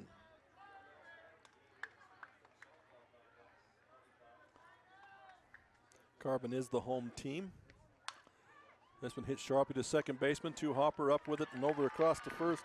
So that'll go from Tangren to Cox there for the 4-3 put out there. The batter, right fielder, number 8, and again, I can't stress how impressive has been the pitching of the pitcher Shumway since that first inning as she settled down. She gave up both runs in the first inning. The first two batters, in fact, were the ones that scored.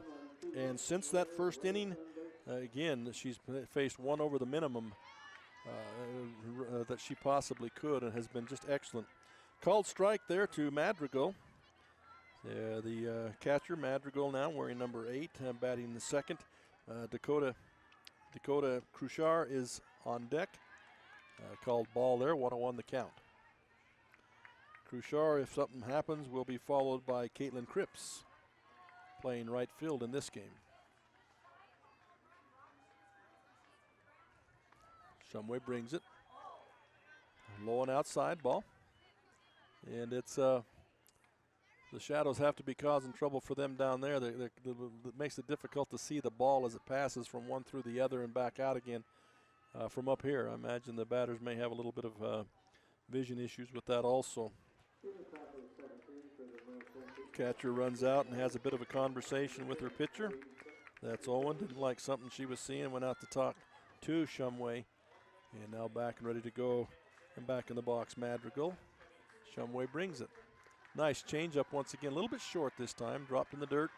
So that'll be ball. 3-1 now. 3-1 the count. To Madrigal, the batter. And again, Shumway has only allowed one runner since the first inning. Wow. Madrigal gets around on that, but it's well foul. That may be a home run in the other field over there. That one was so far foul, but it was so deep. She may have got a home run in the other field.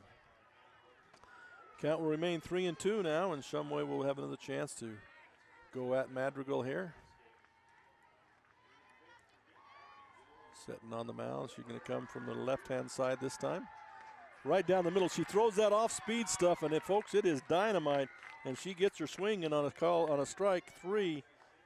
Does Shumway on Madrigal. So that's 2 outs in the inning now. That's a strikeout for the second out, and that'll bring Dakota Cruchar to the plate. Again, Cruchar started pitching the game, pitched the first couple of innings, and then gave way to Moosman. Cruchar moved back to first base, and Moosman came on to pitch. First ball is hit hard through the gap between third and shortstop, and so Cruchar has a hit. That's her second time on base in this ball game. She got on the first inning on a shortstop error and drove in both runs, so she's been on twice now, Cruchar. And I think the coaches are talking about the possibility of running for Cruchar. They'll have to re-enter her back in the game, obviously, but they want to get maybe a little speed on the field, on the base pass, even though it's 2 away. And they do put a substitute in to run for her. Don't have a number on her at this point. And but she will be in to run for Cruchar, and I'm sure Cruchar then will re-enter at first base. Grand County trying to, Emory trying, neither one of those. Carbon trying here to take advantage of anything they can and maybe push a run across. Caitlin Cripps will come up, and Caitlin Cripps has been on one time, struck out the other time, and she stands in there as the number 4 hitter against Shumway. That's a pop-up foul out of play, strike 1. And they do have speed on the base paths as the young lady, whoever she is, took off on and was well around second base and had to go back. But she's going to be turned loose with 2 away. Anything hits, she's going to head for home. She looks like she might have the speed if we can get a base hit here that she could probably score from first base. Shumway brings it high outside. A lot of respect for the pitcher and catcher here that these teams aren't even trying to steal on each other. They have that much respect for the catchers of both teams. They're not even trying to steal.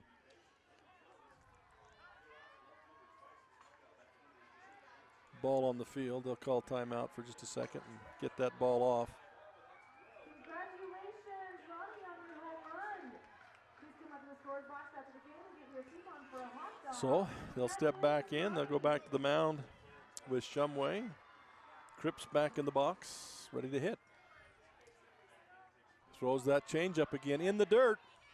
That's going to allow the little runner to get all the way through second base and around. And again, a number of something 6 on the back of that young lady. Not exactly sure who it is, but she's quick out there. So that'll put a runner at second base in scoring position. And with her speed, there's no question she could score if Cripps can find the green with this thing. And she's going to steal third now, her quickness. The ball was bobbled just a little bit, but she was going really with the pitch. And very, very quick, gets to third base. And now easily can score with about anything, including a passed ball. So the catcher will have to be extremely careful here. Hannah Owen, who's been excellent all game long, can ill afford to let anything get by her on this situation.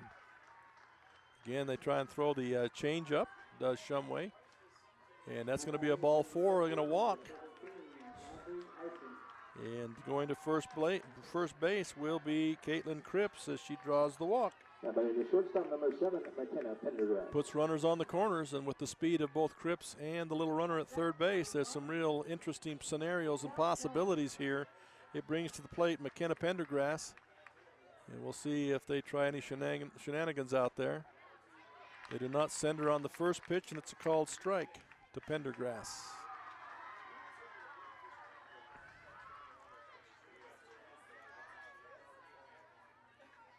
Once again, Pendergrass comes up.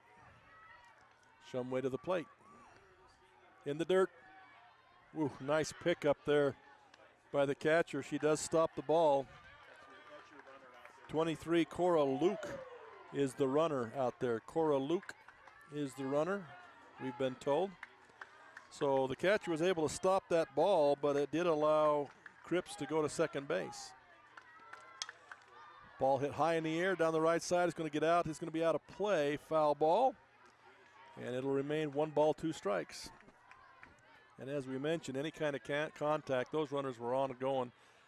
Any contact at all, they're headed for home. And they're ready to go. Pendergrass steps back in. 1-2 the count. 2 out here. 2 runners on. Again, she fouls it off, fouls it back, fighting off that low pitch. Again, in this situation, especially with runners on and the 2 out situation, you foul off and you battle anything that's even remotely close. You whack at it, foul it off, and get another pitch, looking for something you can really drive. Outside, ball 3, full count now. Now Shumway does have the luxury here of first base being open. She doesn't have to dial one up to Pendergrass. She still can nibble at that corner and get her to try and swing at something bad. Now the umpire says it's 2-2. Okay, we're off by 1 up here. So she still can play games out there, Ken Shumway. That time it's in the dirt, and I think for sure this time we'll get the 3-2 count. So full count now, 2 away. They won't necessarily be off with the pitch. They have to wait and see if it's hit first because there is no force on them. Shumway brings it. Oh, kind of a floater again and nibbled back to the pitcher. And Shumway will come up with it, fired over to Haley Cox, and that will be it. Again, a good piece of pitching right there by Shumway, and that'll kill the threat by Carbon. And we'll go to the 6th inning now, still tied 2-2. We'll be right back. My name is Richard Anderson. I'm one of the general surgeons working at Central Valley Medical Center in Nephi, Utah. My trajectory was not into surgery at first. I decided to become a research scientist, but I had no opportunity to work with people. Since moving to this area, I have made lasting friends, lifelong friends, and I have enjoyed providing the same sort of quality surgical care that they can obtain in Salt Lake or Provo, but with more prompt and certainly more personal service. High-speed Wi-Fi. Not quite as important as running water in your home, but close. Centricom powers your Wi-Fi network with consistent speeds to keep all your gadgets going strong. Streaming video players, laptops, tablets, even smartphones, so you're never stuck with those big cell data charges. And talk about value. Just pick your speed and keep the Wi-Fi flowing in your home at a great low price. Upgrade your internet today. Call or visit Centricom.com to learn more. Welcome back once again. Here we are starting the 6th inning now. Again with the score tied 2-2. It's been a heck of a battle. Both teams have had opportunities to score that extra run and just have not been able to do so. And so, just trying to check if there's been a change here. We've got number, let's check this again. Caitlin Cripps now, number 5. Caitlin Cripps now in catching in place of Madrigal, who's been catching. So it's Cripps behind the plate now. They did re-enter Cruchar back into first base, but they have got Cripps behind the plate now catching. Batting for South Severe. Nice changeup by Mooseman right there against the batter Jessica Jones. And they start with the bottom third of their order. There go 7, 8, and 9 hitters. Jones, McElhaney, and McKinney. And they are a combined 1 of 6 at this point in time. Another little change up, this time fouled back by Jones. 0-2 the count now. Every out is huge. Every situation gets even tougher. So Carbon now, again, they are the home team. It is tied 2-2. And Mooseman, the freshman, throwing now for Carbon. She brings it again. Another little floater, woo, just off that corner. So it'll be 1 ball and 2 strikes now to Jones.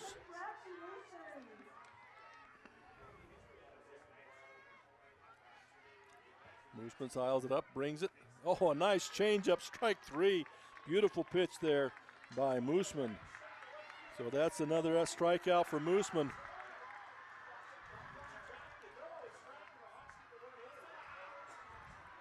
And the runners all, the fielders all come in to talk to Mooseman, and Tony McElhaney will be at bat now. And really the same scenario that we talked about for Carbon is equal to Grand County.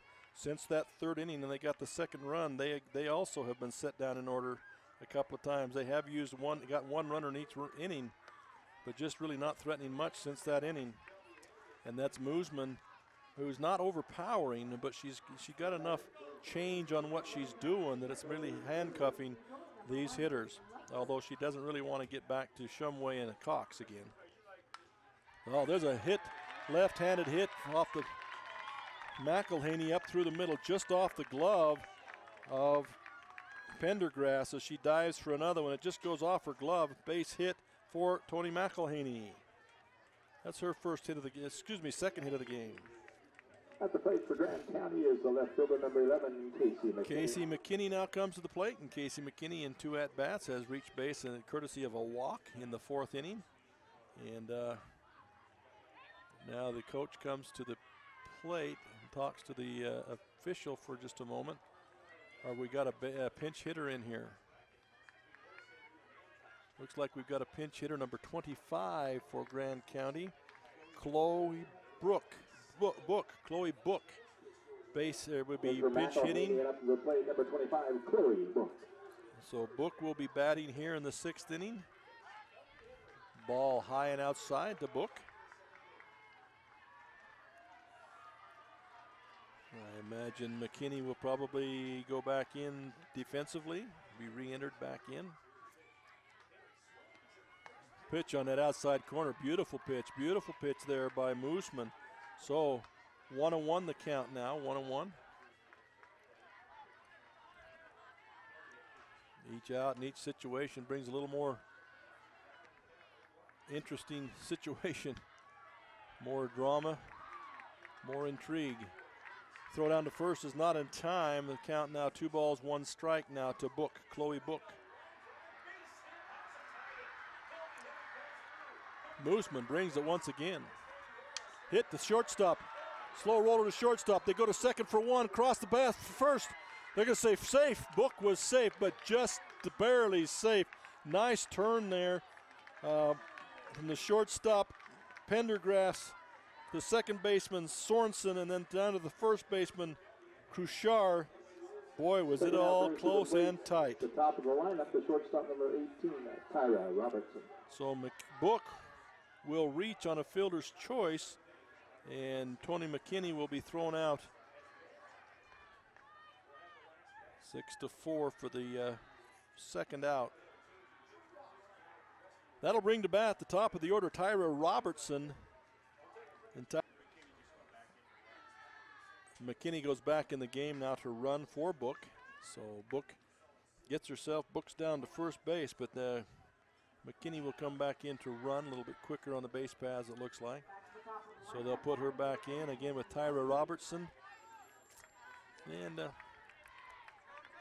just thinking ahead with the top of the order up, maybe you send this girl, see if you can get her in scoring position. If she gets thrown out, you still got the top of the order coming up next inning. Floats that first change up in there right down the middle, floats it in there. Strike one called on Tyra Robertson. So it'll be 0-1 the count here.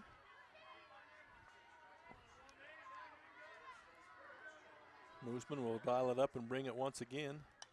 High foul ball over the fence, out of play. Just about got some folks. Gets dangerous with these foul balls from one field to the other. You never know that they're coming. You can get zapped right on top of the head if you're not careful. So 0-2 the count now, 2 away here. Oh, hit high and deep. They're not even going to turn and look at this one. The fielders didn't even do anything but sit and watch that one. Hit deep by Tyra Robertson out of the field. A home run, Tyra Robertson. Home run, make sure and come up and get your certificate for a free hot dog. So Tyra Robertson, who was 0 for 3 in the game, launches that one. And folks, that was so definite from the moment it was hit. Again, the fielders really didn't even start to go after it. They just sat and watched it. And a heck of a hit by Robertson to put Grand County ahead, 4-2 now in the top of the 6th inning. And it isn't over yet. There's 2 outs in the heat of their order coming to bat. Hannah Owen coming up. And if Hannah Owen can get on, then you got the twin threats there in J.C. Shumway and Haley Cox, who hit the heck out of the ball. They just haven't got one to go fair yet. So Hannah Owen coming to the plate. Again, a huge swing by Tyra Robertson of Grand County to put them up 4-2 here in the top of the 6th. They did get the ball back in, but I think Carbon just threw it out of here. They don't want nothing to do with that ball again. So Moosman dials it up.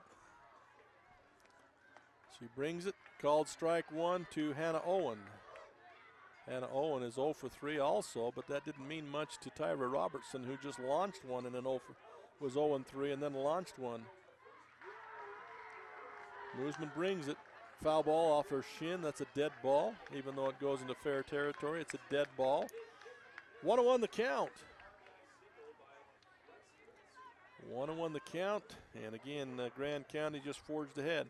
This is a go-home game. If you don't win this one, you're done. You go home. And whoa, swinging tip foul caught by the catcher. That's it. She'll go down on a strikeout, will Hannah Owen, but not before the damage is done. And Grand County takes the lead 4-2 now. We'll go into the bottom of the 6th here in just a moment. We'll be right back.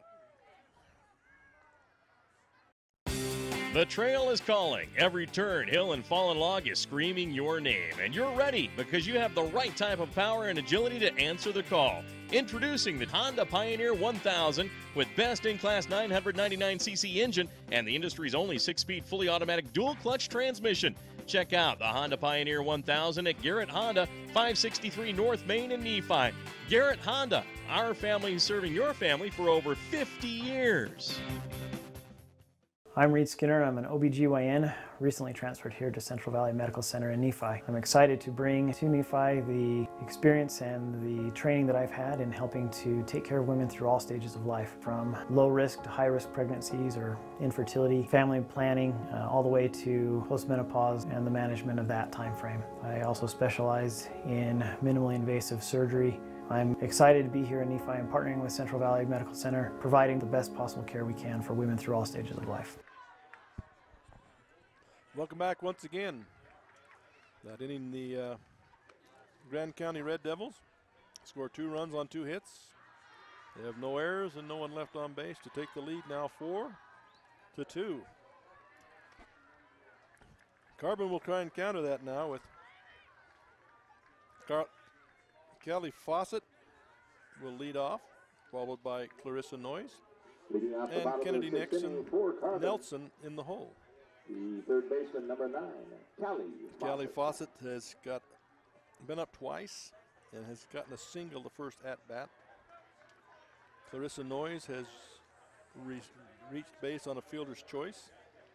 And Kennedy is 0 for 2 on the game, followed by Mooseman, who is 0 for 1. So it's the bottom half of the order for the Carbon Dinos against Shumway, who's still throwing.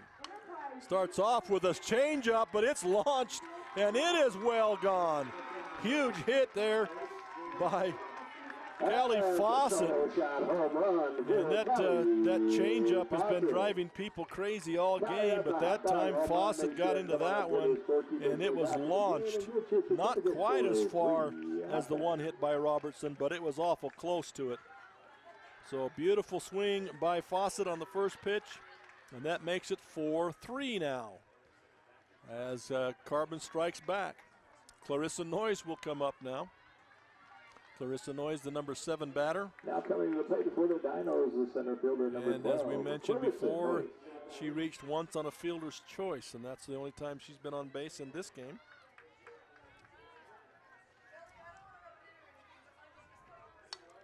She hits it to the right-hand side, picked up easily by the second baseman, Kelsey Sorens, the second baseman, Hannah Tangren, and she gives off easily to Haley Cox for the first out of the inning. So they made easy work out of those first 2. They threw 2 pitches, and they've got an out and a home run. So that's economy of pitching, I guess. 1 out in the inning. Brings Kennedy Nelson to the plate. Kennedy Nelson 0 for 2 on the game.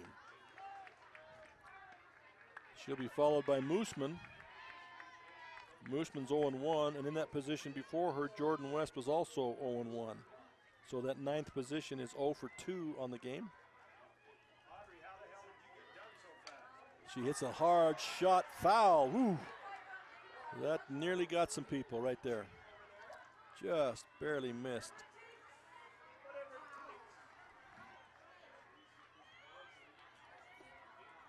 And that'll bring her back to the plate.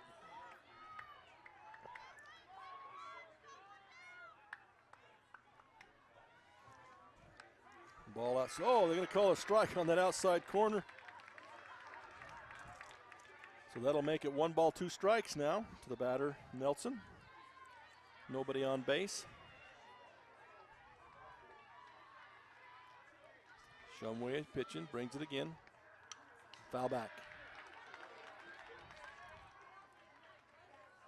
So it remains 1-2, 1 out. 3-4 is the score.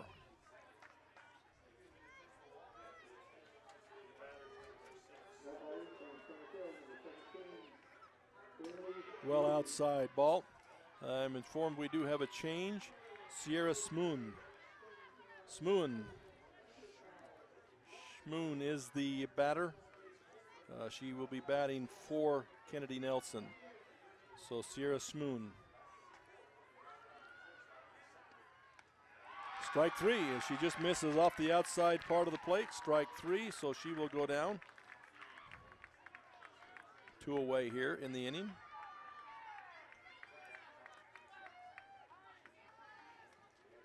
With 2 outs, the batter, the pitcher, number 11, Brooke Bozeman. Now coming up with the pitcher will now be up, Brooke Moosman. Moosman has thrown a nice game, and she will now face him with 2 down here in the 9th. Change up, fouled back against the screen.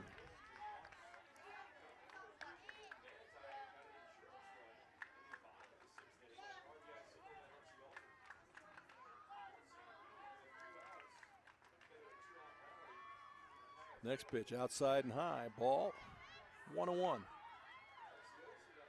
For Carbon, if they don't do anything more here, they do come back next inning with the top of the lineup coming up in Sorensen, Madrigal, and Cruchar. That ball is in the dirt by Shumway, and it'll be 1-1 to count. Ask for the catcher to come out so they can have a bit of a conversation. The Manti North Sanpete game in the 7th inning now has gone to a 5-5 tie.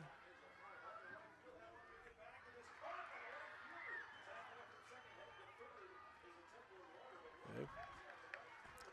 Back to action here. Shumway with it high. Ball 3. 3-1.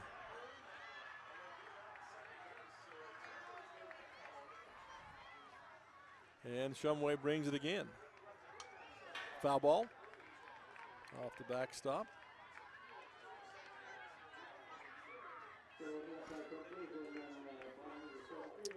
So the count remains 3-2, 2 away, nobody on. Shumway brings it high and outside. So ball 4, Moosman gets to base. With the base on balls, works it full, then gets to the base on balls. That'll put her on first, and it'll bring to the plate Kelsey Sorensen. Again, Kelsey Sorensen with a hit on the day. Looks like they're going to put a runner in for Moosman.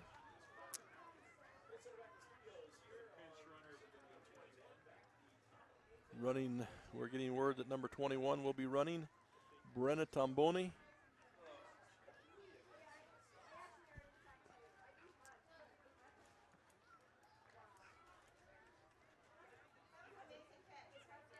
Don't know what the discussion is here. Normally for a pitcher, it's an easy thing. You just run them in and out.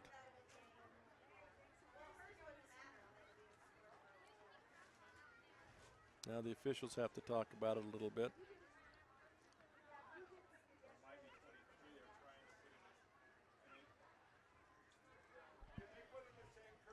The game is over on the other field, 13-2 between Parowan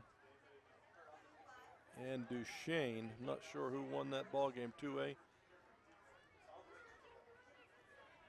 So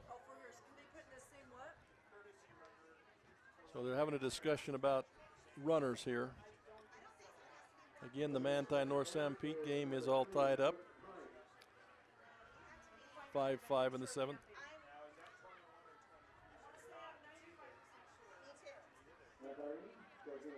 Let's go back to the studio for a quick break here as they try to figure all this out.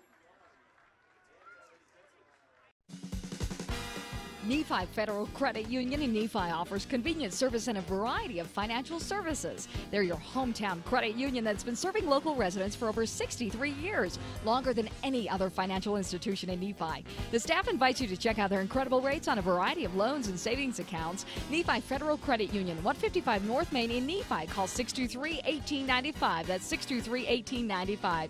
Nephi Federal Credit Union, proud supporter of the Wasps this season. Well, we thought we had the dust clear. The discussion ended, but now the coaches are back out. So I believe now they're asking for the head official to come out and have a discussion. So once again, let's go back to the studio because they're calling the head man in now, so it must be real serious. Let's go back. National Vinyl Products of Nephi has been a part of Juab County since 2004. The management and staff take pride in supporting the students of Juab High School in the game and in the classroom. The company manufactures high-quality vinyl fencing for a host of uses around the state. If you're 18 years of age and would like to join the workforce at National Vinyl Products in Nephi, please send an email to jobs@nvpfence.com. That's jobs@nvpfence.com. The entire staff and crew at National Vinyl Products wish the Wasps the best of luck this season. Our team works hard to shape the quality of life wherever we live and work. These values allow our team to be the go-to source for rural entities. For integrity, honesty, and technical expertise, think of Jones and DeMille Engineering. With offices in Richfield, Roosevelt, Price, and Manti, visit jonesandemille.com or find them on Facebook. Since 1982, Jones and DeMille Engineering, your infrastructure professionals. I'm Dr. Chris Karish, orthopedic surgeon with a subspecialty in sports medicine. Central Valley Medical Center has state-of-the-art operating rooms and the latest orthopedic equipment to provide me with the tools to perform safe and minimally invasive procedures. I've had the opportunity to treat athletes from my own sons to the NFL. I provide a wide variety of treatments to get you back on your feet and enjoying your life. Come see us here at Central Valley Medical Center, where we can treat you as a friend and not a medical record number. The Intermountain Power Service Corporation is proud to bring you this presentation. IPSC is a community-minded company that contributes to our local schools, community organizations, and economy. The Intermountain Power Project consistently ranks among the best of America's coal-based power plants in reliability, cost-effectiveness, and environmental responsibility. Intermountain Power Service Corporation strives for perfection and is honored to be actively involved with Delta, Millard, and Juab High Schools.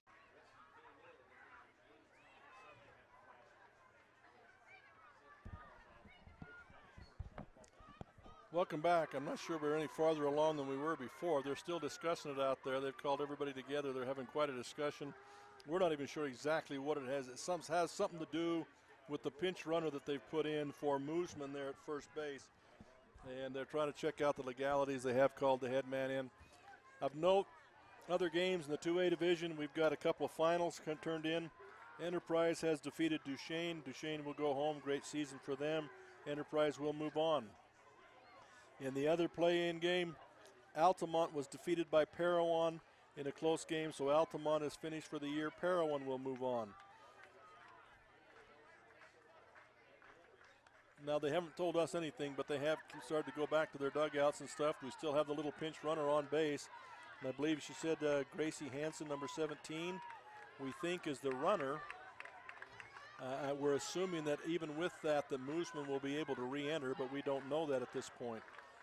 As it sits, we've got a runner at first base for Moosman, and we've got two away in the inning. We've got Kelsey Sorensen at bat for the Dinos. First pitch from Shumway is a strike, called strike outside corner, and it's an 0-1 count now. Again, 4-3 the score, bottom of the sixth inning. 2 down now, Carbon behind by 1. All right, now we've got another discussion. The coach is coming in again from the sideline, the Grand County coach.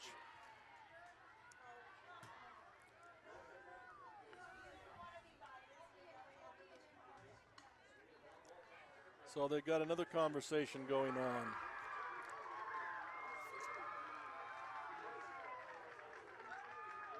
No change in the status after that discussion, so the officials go back to their spot. This is almost like a lightning delay we got going on out here right now, 30-minute delay. Stepping back in the box now is Kelsey Sorensen for Carbon. Pitch on its way, hit hard on the outside left field side, going forth the left fielder, but I think it's going to be foul, and it'll drop harmlessly out there in foul territory.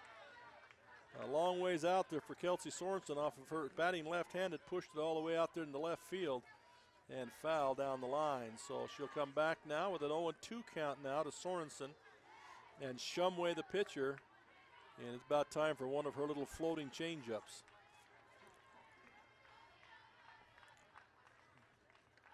Brings the heat instead, hard up the middle, it gets through to the center fielder, and moving over to first will be Gracie Hansen. So they got runners up first and second now. After that hit by Sorensen, they got runners at first and second. And to the plate, Lindsay Madrigal comes to the plate. Madrigal has reached on a base on balls, and she has also got a single in the second inning. Last time up, she struck out, so she's 1 for 2 with a walk. First pitch from Shumway is a heater down the outside edge of the plate, strike 1 to Madrigal. Madrigal gets anything done here, it'll be Dakota Cruchard coming to the plate on deck. Pitch outside, ball one. About had her fooled. She wanted to go for it, held off, and it'll be ball one. 1-1 to count.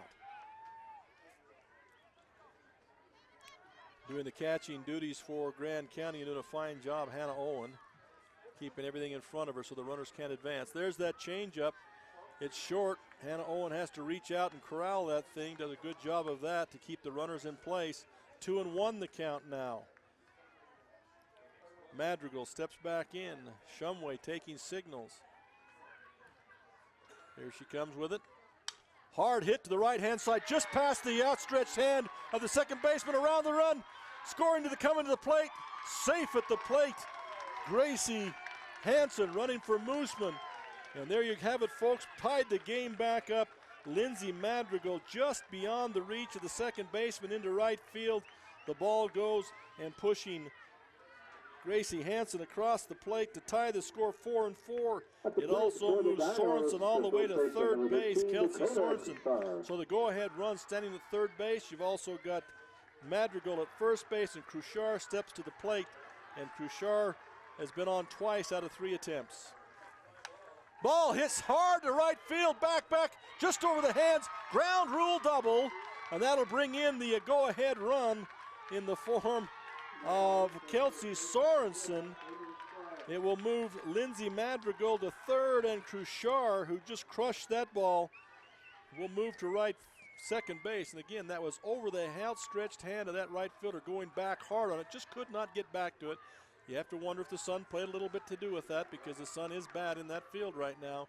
But it bounces over the fence, and that's a break, really, for Grand County, because had it not bounced over the fence, I'm pretty convinced that also Madrigal would have scored, but that held her at third base because it bounced over that fence.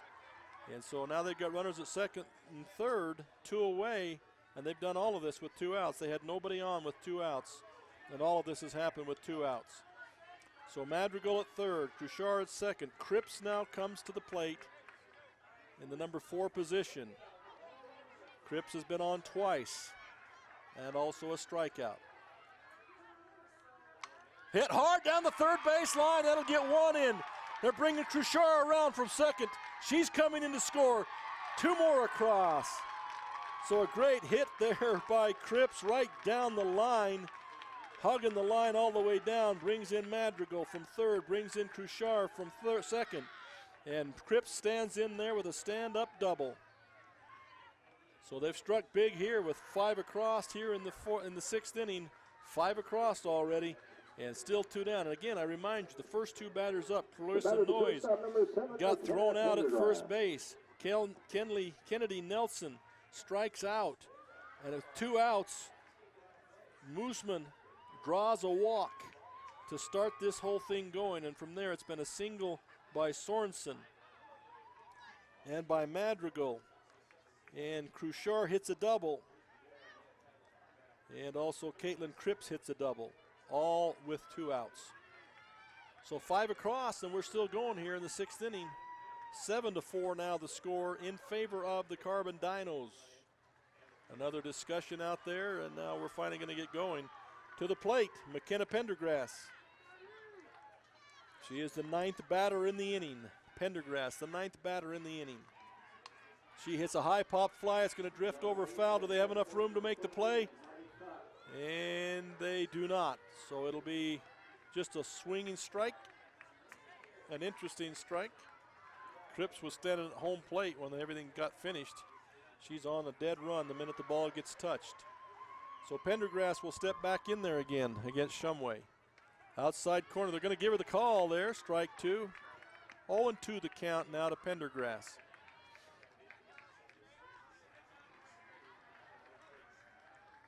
Pendergrass steps back in. Shumway taking signals. Toes the rubber, brings it. Hit hard and deep into center field. Could be going back. Over the fence. Home run by Pendergrass. And Carbon just, they've waited late in the game, but boy, are they pouring it on now, as that's 2 more by Pendergrass, another home run. That's 2 home runs. And Pendergrass clears the bases. That's 2 more runs. That'll make the score 9-4 in the inning. And again, all with 2 down. So the 10th batter will now come to the plate. That's Callie Fawcett.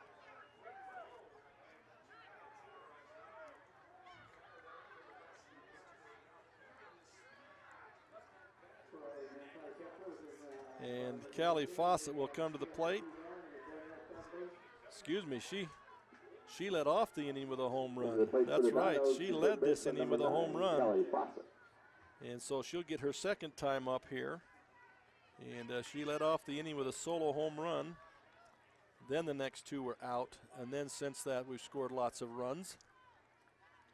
This is the 10th batter in the inning. Callie Fawcett started it off, and she's up again. 9-4 the score now. Pitch is going to be inside to Fawcett. Strike 1 is the call, inside corner.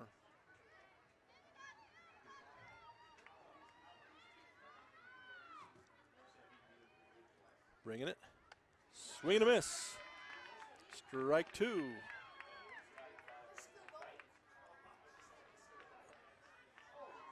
The Manti game is now into the 9th inning. 5-5 is the score between Manti and North Sanpete. Ball hit to the right side, making the play against the sun. Nice job by the right fielder out there. Tony McElhaney into the sun, makes a nice diving catch to finally end the frustration for the Grand County Red Devils. So that'll be the end of the 6th. We'll go to the top of the 7th. 3 outs remaining for these Grand Red Devils. We'll see what they have to do. We'll be right back. Azomite Mineral Products in Nephi is using a unique deposit to create fertilizers and as a feed ingredient for customers all over the world. Their Feed Grit product, used as a feed ingredient for livestock, is gaining popularity because research has indicated its potential to improve overall animal health. Azomite can be found at your IFA Country Store, Steve Regan stores, or on their website at azomite.com. For more information, visit them on Facebook, Twitter, or the web. Azomite is excited to be part of the Nephi community and supports UAB High School athletics. The Beaver Medical Clinic has built a reputation of providing compassionate health care for residents of Beaver and Iron counties. You'll appreciate the professional services of Drs. B. Noel Robinson, Roger Smith, Wade Oakton, Lance Smith, physician's assistants Reagan Fales, Travis Hicks, and Kenneth Hussey, and nurse practitioners Robin Horton, Lindsay Cheney, Rebecca Rasmussen, and Wade Hollingshead.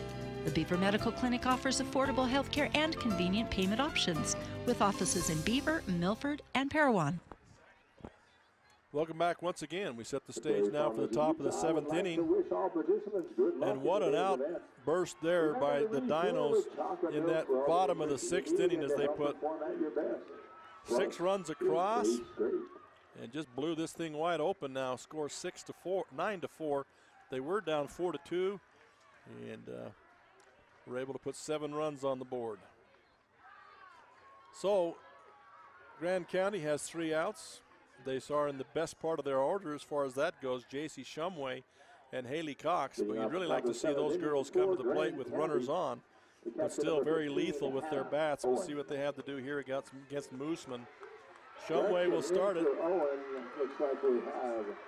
Shumway will start it, and she has 2 hits in the day. And coming up here, dribbled her down to third base, picked up by the third baseman, across to the first base. That's the first out in the inning. And in this inning, again, that goes from Fawcett to Cruchar for that out. With 1 out, the batter is first base. So now coming to the plate, first baseman Haley Cox coming to the plate. And Haley Cox is 1 for 3. Foul ball back against the screen, strike 1. Excuse me, she's 1 for 2 with a walk. But she does have a lethal bat, and that's how the last inning for the Dinos started, was a solo home run, and then it started the floodgates. Pitch is outside and high, ball 1, 1-1.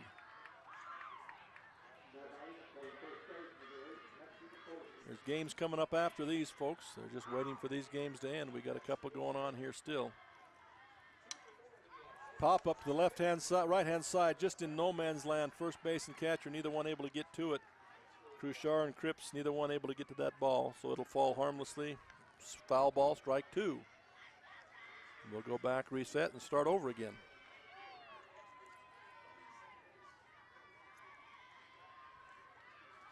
Mooseman's done a nice job since she came in the ball game. Brings a heck of a change up right there and takes the bat out of the hands of Haley Cox. Swinging strike, but completely out of sync as she was fooled badly on that pitch by a young Mooseman. And that's 2 away now. Strikeout being the second out. It'll bring to the plate Courtney Noyes, the center fielder. Noyes. She represents the last gasp effort here. It's going to take a lot for these Grand County, but it starts with 1 hit. Somebody's got to get on, get things going. And as we saw in the last inning, if somebody gets on, all sorts of good things can happen for a team. Looks like North St. Pete has scored a run to go ahead of Manti in the 9th inning. Manti is the home team, I believe.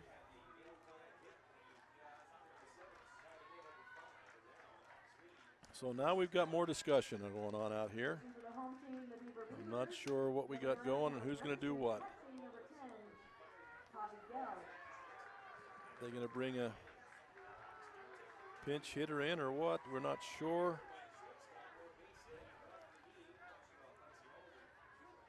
We'll have games coming up right after this. Let's go back to the studio real quick. You ever look up at the stars and wonder, how do they pack all that taste into these charbroiled sliders that start for just $1? Magic. Charbroiled sliders starting at just $1. Only at Carl's Jr. and Hardee's. If you got $5, you could get like 9.96 inches of sandwich. Woo! Or you can get a real meal with a charbroiled double cheeseburger, dog, fries, and a cookie. The $5 All-Star Meals, only at Carl's Jr. and Hardee's. Coming to the Juab County Fairgrounds this August is country group Restless Heart in concert. Get tickets now at juabcountyfair.com. Get advance tickets now for Restless Heart in concert at the Juab County Fairgrounds at 7:30 p.m. on Thursday, August 9th. Floor seating is just $30. Reserve seating $20. Get your tickets now at juabcountyfair.com. Don't miss Restless Heart in concert August 9th in Nephi, Utah. Get tickets at juabcountyfair.com. My name is Richard Anderson. I'm one of the general surgeons working at Central Valley Medical Center in Nephi, Utah. My trajectory was not into surgery at first. I decided to become a research scientist, but I had no opportunity to work with people. Since moving to this area, I have made lasting friends, lifelong friends, and I have enjoyed providing the same sort of quality surgical care that they can obtain in Salt Lake or Provo, but with more prompt and certainly more personal service. High-speed Wi-Fi. Not quite as important as running water in your home, but close. Centricom powers your Wi-Fi network with consistent speeds to keep all your gadgets going strong. Streaming video players, laptops, tablets, even smartphones, so you're never stuck with those big cell data charges. And talk about value. Just pick your speed and keep the Wi-Fi flowing in your home at a great low price. Upgrade your internet today. Call or visit Centricom.com to learn more. Okay, let's try and set this record for you right now. We're still in a game delay. The score is 9-4 in favor of the Carbon Dinos. We've got Grand County to bat. They have 2 outs, nobody on, and I believe they are now lodging a formal complaint about the substitutions that Carbon has made in a couple of occasions. They have the head of the officials out there. They have the 2 officials on site, and they also have the tournament director involved in it. And I believe this is more or less a full-fledged protest going on here, which is legal. You can protest if it's a rules violation, and I believe that's what's going on. And they're trying to interpret the rules here and decide who's right and who's wrong. And I don't know how long this is going to take or what it's going to take. But that discussion is ongoing. So here we are, 9-4, 2 away, top of the 7th. And once again, I will go back. I believe in the other game, Manti, it's 6-5 for North St. Pete, and Manti is up to bat. So we'll be back in a few minutes when they get this all figured out. That's where we're at right now. The trail is calling. Every turn, hill, and fallen log is screaming your name. And you're ready because you have the right type of power and agility to answer the call. Introducing the Honda Pioneer 1000 with best-in-class 999cc engine and the industry's only 6-speed fully automatic dual-clutch transmission. Check out the Honda Pioneer 1000 at Garrett Honda, 563 North Main in Nephi. Garrett Honda, our family serving your family for over 50 years. I'm Reed Skinner. I'm an OBGYN, recently transferred here to Central Valley Medical Center in Nephi. I'm excited to bring to Nephi the experience and the training that I've had in helping to take care of women through all stages of life, from low risk to high risk pregnancies or infertility, family planning, all the way to postmenopause and the management of that time frame. I also specialize in minimally invasive surgery. I'm excited to be here in Nephi and partnering with Central Valley Medical Center, providing the best possible care we can for women through all stages of life. Nephi Federal Credit Union in Nephi offers convenient service and a variety of financial services. They're your hometown credit union that's been serving local residents for over 63 years, longer than any other financial institution in Nephi. The staff invites you to check out their incredible rates on a variety of loans and savings accounts. Nephi Federal Credit Union, 155 North Main in Nephi. Call 623-1895. That's 623-1895. Nephi Federal Credit Union, proud supporter of the Wasps this season. National Vinyl Products of Nephi has been a part of Juab County since 2004. The management and staff take pride in supporting the students of Juab High School in the game and in the classroom. The company manufactures high-quality vinyl fencing for a host of uses around the state. If you're 18 years of age and would like to join the workforce at National Vinyl Products in Nephi, please send an email to jobs@nvpfence.com. That's jobs@nvpfence.com. The entire staff and crew at National Vinyl Products wish the Wasps the best of luck this season. Our team works hard to shape the quality of life wherever we live and work. These values allow our team to be the go-to source for rural entities. For integrity, honesty, and technical expertise, think of Jones and DeMille Engineering. With offices in Richfield, Roosevelt, Price, and Manti. Visit jonesanddemille.com or find them on Facebook. Since 1982, Jones and DeMille Engineering, your infrastructure professionals. I'm Dr. Chris Karish, orthopedic surgeon with a subspecialty in sports medicine. Central Valley Medical Center has state-of-the-art operating rooms and the latest orthopedic equipment with the tools to perform safe and minimally invasive procedures. I've had the opportunity to treat athletes from my own sons to the NFL. I provide a wide variety of treatments to get you back on your feet and enjoying your life. Come see us here at Central Valley Medical Center, where we can treat you as a friend and not a medical record number. Once again, we're back. The protest is still ongoing. It looked like for a minute that the Grand County coaches were going to head back to the dugout, but now they've come back out and the discussion continues. And again, we're only speculating that it has something to do with the substitutions that took place in the last inning, during which Grand County, or Emory, I'm getting all the counties mixed up, excuse me, Carbon scored 7 runs in that inning, and there were a couple of substitutions for runs that were discussed at the time that they were substituted in. And they brought the head official out, and they looked like everything was fine. But now with 2 down in the top of the 7th, now once again Grand County has lodged a complaint. Now the head official is on the phone calling somebody else, maybe with even higher authority. So this thing ain't over yet. In the other game over here, Manti scored a run in the bottom of the 9th to tie it up 6-6. So they've gone to the 10th inning over there. And in the extra innings, you have the international tiebreaker rule, which means you get to start a runner at second base. So somebody's going to score about every inning. You just have to score and catch it up. So again, we're at a standstill here. 9-4 is the score in favor of the Carbon Dinos, and even the head official now is calling somebody else for help. So let's go back and get a few more spots from our sponsors. We certainly appreciate them, and hopefully they're getting their money worth in this game. So we'll be back whenever we can. The Intermountain Power Service Corporation is proud to bring you this presentation. IPSC is a community-minded company that contributes to our local schools, community organizations, and economy. The The Intermountain Power Project consistently ranks among the best of America's coal-based power plants in reliability, cost-effectiveness, and environmental responsibility. Intermountain Power Service Corporation strives for perfection and is honored to be actively involved with Delta, Millard, and Juab high schools. Azomite Mineral Products in Nephi is using a unique deposit to create fertilizers and as a feed ingredient for customers all over the world.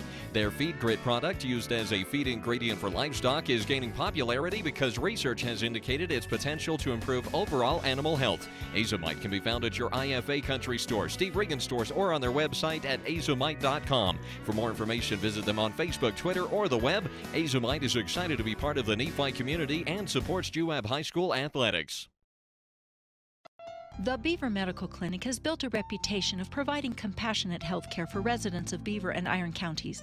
You'll appreciate the professional services of Drs. B. Noel Robinson, Roger Smith, Wade Oakton, Lance Smith, physician's assistants Reagan Fales, Travis Hicks, and Kenneth Hussey, and nurse practitioners Robin Horton, Lindsay Cheney, Rebecca Rasmussen, and Wade Hollingshead.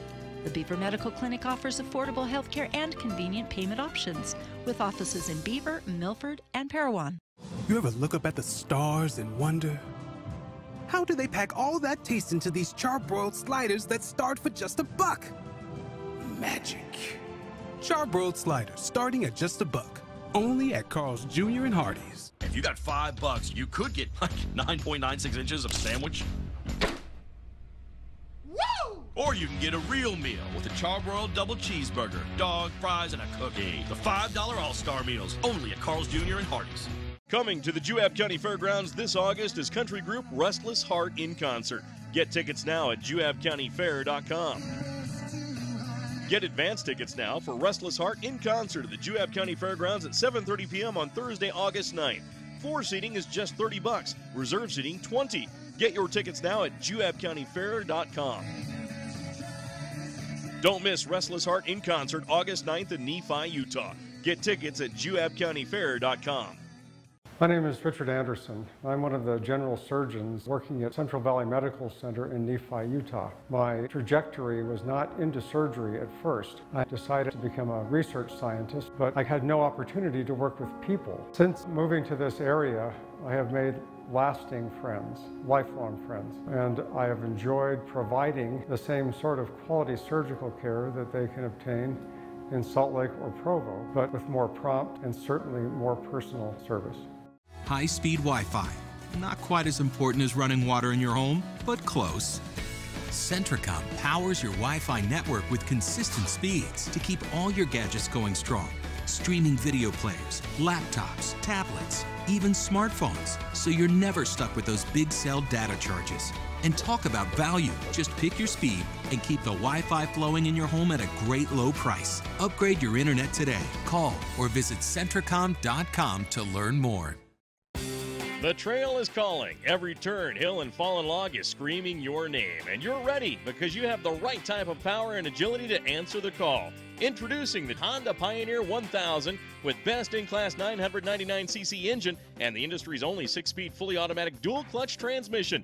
Check out the Honda Pioneer 1000 at Garrett Honda, 563 North Main in Nephi. Garrett Honda, our family serving your family for over 50 years.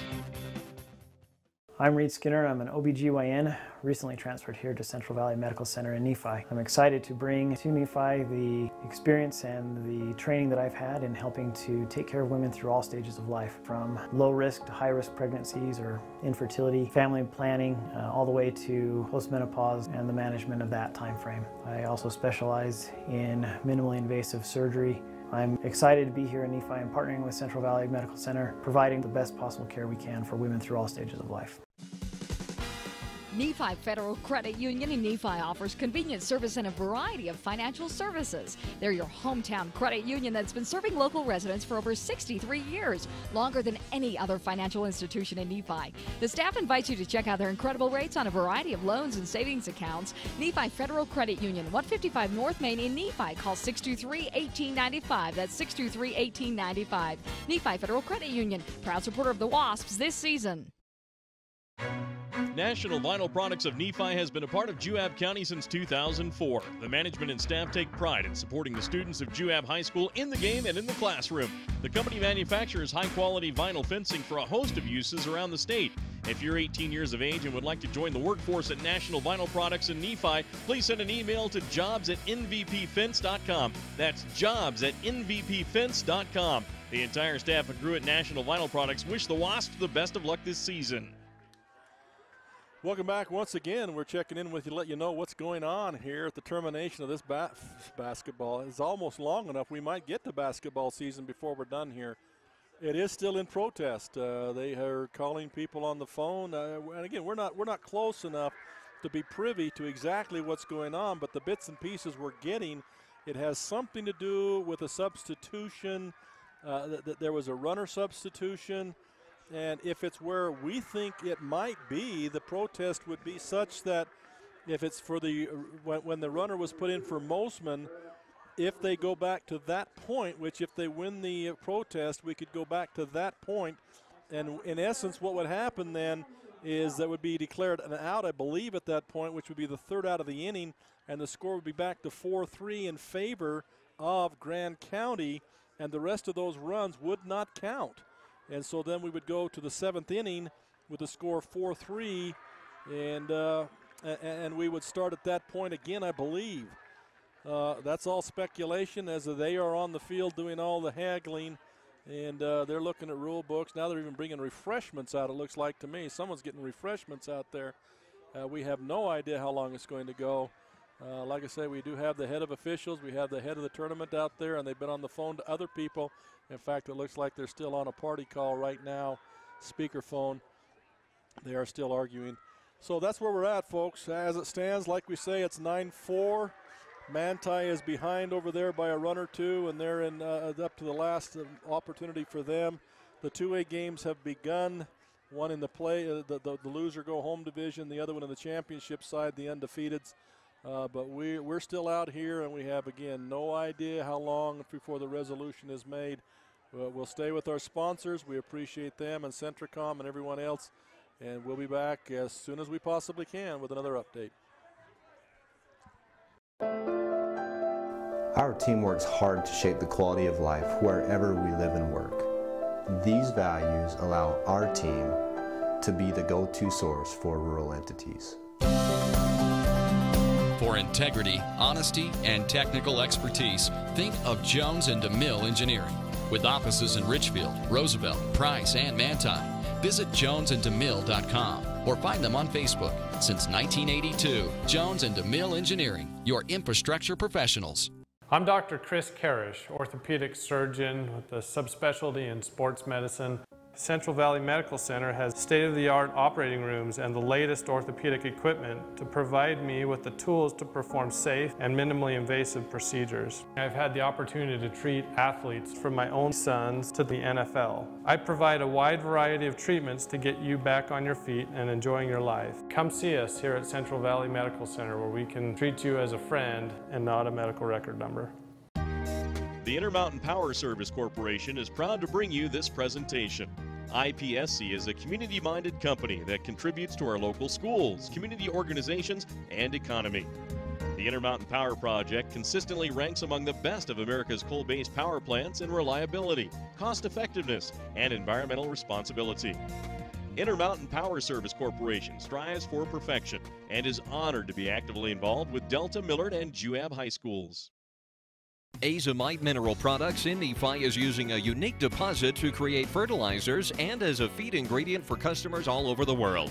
Their Feed Grit product, used as a feed ingredient for livestock, is gaining popularity because research has indicated its potential to improve overall animal health. Azomite can be found at your IFA Country Store, Steve Regan stores, or on their website at azomite.com. For more information, visit them on Facebook, Twitter, or the web. Azomite is excited to be part of the Nephi community and supports Juab High School athletics. The Beaver Medical Clinic has built a reputation of providing compassionate health care for residents of Beaver and Iron counties. You'll appreciate the professional services of Drs. B. Noel Robinson, Roger Smith, Wade Oakton, Lance Smith. physician's assistants Reagan Fales, Travis Hicks, and Kenneth Hussey, and nurse practitioners Robin Horton, Lindsay Cheney, Rebecca Rasmussen, and Wade Hollingshead. The Beaver Medical Clinic offers affordable health care and convenient payment options, with offices in Beaver, Milford, and Parowan. You ever look up at the stars and wonder, how do they pack all that taste into these charbroiled sliders that start for just $1? Magic. Charbroiled sliders starting at just $1. Only at Carl's Jr. and Hardee's. If you got $5, you could get like 9.96 inches of sandwich. Woo! Or you can get a real meal with a charbroiled double cheeseburger, dog, fries, and a cookie. The $5 All-Star Meals, only at Carl's Jr. and Hardee's. Coming to the Juab County Fairgrounds this August is country group Restless Heart in concert. Get tickets now at juabcountyfair.com. Get advance tickets now for Restless Heart in concert at the Juab County Fairgrounds at 7:30 p.m. on Thursday, August 9th. Floor seating is just $30. Reserve seating $20. Get your tickets now at juabcountyfair.com. Don't miss Restless Heart in concert August 9th in Nephi, Utah. Get tickets at juabcountyfair.com.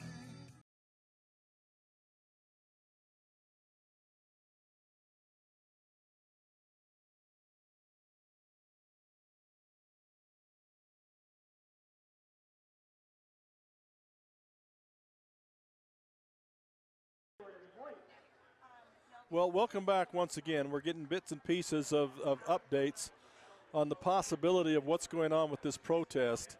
It is not over yet, folks, by any stretch of the imagination. It's gotten to the point now where you've got the head of the officials and the tournament director way out in right field so that they're not bothered by the other people talking to them and asking questions and complaining. The gist of what we're thinking we're getting on this appeal is that Mosman was not on the official substitute list when the game started. So when she came in to pitch in about the third inning, she was not on the list. And that can be corrected. You get a warning, and it can be corrected.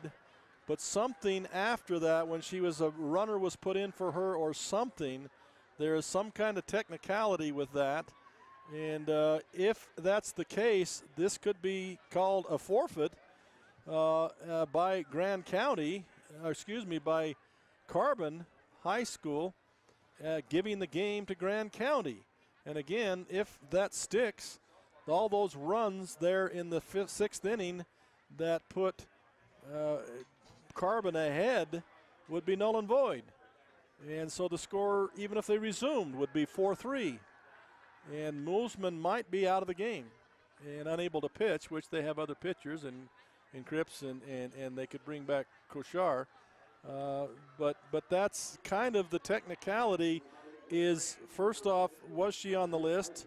And if she was and was put on the list by us up here, who's the official scorebook and whose counts, because their own score didn't put her on. Even after they were let the officials know. This is just bits and pieces we're getting from people running back and forth down there. But those with the official word are clear out in right field, the tournament director and the head official. I think they're out there so that they can make their ruling and get to their car quickly enough that no one will be able to catch them once they make their ruling. But all things considered, it's really kind of a mess here. And the girls are having a good time partying out there, but who knows what's going to happen. Don't know what else to tell you. We're still working on it here. And the other game with the Manti game, believe it or not, North St. Pete scores 2 runs in the 10th. And looks like they're going to get that game. And Manti comes back and gets 2 back in their half of the 10th. And then a spectacular catch by North St. Pete shortstop ends the inning at 7-7. So now we're in the 11th inning over there. And there's a possibility that the 2A games will be over before these 2 games ever get finished themselves. One with spectacular play and a lot of good stuff going on, and the other one because a whole bunch of grown-ups don't know what to decide and what to say, and have to protest through it. So we'll see what happens here. You know, as a coach, I don't mean to denigrate the coaches. They are fighting for their team. And they are trying to help their team get what they deserve. And that's what's going on out there on both sides, as both sides are trying to uphold their team and get their teams further into this playoff, and we applaud them for that.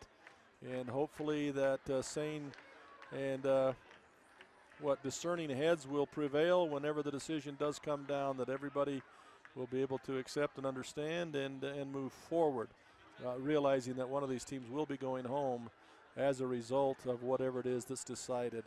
So once again, they're out in the right field deciding things and getting information from somebody. We don't know who, and we don't know how much longer it will take. But we'll get a few more spots, certainly, from our sponsors. Again, we appreciate them and the patience of Centricom and Channel 10.tv. We'll be back in just a moment.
Top of the lineup, the Lady Bulldogs batting pitcher number 44, Emily Brackett.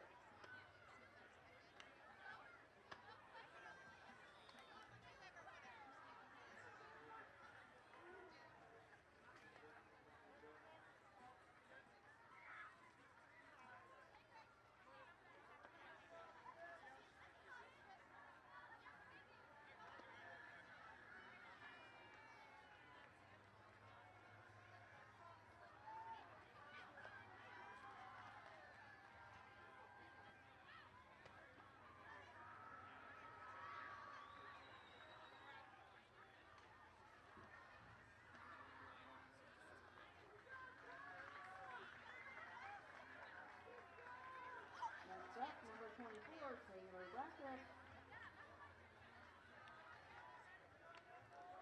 From first base, Lexi Olsen.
Welcome back once again. Here we are. The tournament director has returned to the booth from the discussion on the field, and the official word is pretty much as we were reporting. They had protested an illegal substitution, but according to the tournament director, as they reviewed everything out there, everything was done as it should have been done, which would mean that the substitution, although she wasn't on the lineup to begin with, is correctable with a warning, and which was done. And so right now the lead official is in the dugout with Grand County High School, trying to explain one more time to them that the ruling is that the protest is not valid or is not upheld, that the ruling on the field was correct and was done correctly, which if that's the case, which we believe it is, that means this game would continue as it is right now, which is with Carbon Dinos up 9-4 and Grand County at bat, two women down, and nobody on base. So again, he is in that dugout over there trying to explain that to the official, to the head coach. The head coach, of course, was confined to the dugout earlier in the game, so he's gone into the dugout. And I can see a group of coaches standing around discussing this with them. They don't apparently like the decision. However, that is the decision from the tournament director and the lead official. So again, I don't know how long that discussion is going to take place, but all things considered, we will continue as we are right now when they get done with that discussion in that dugout.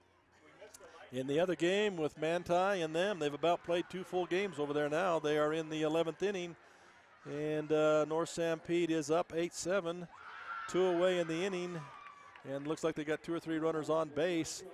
And so Manti is down 1. They are home, and it's North Sanpete with runners on base, and Manti needing to get them out, and then they'll have their chance at bat too. It is in the 11th.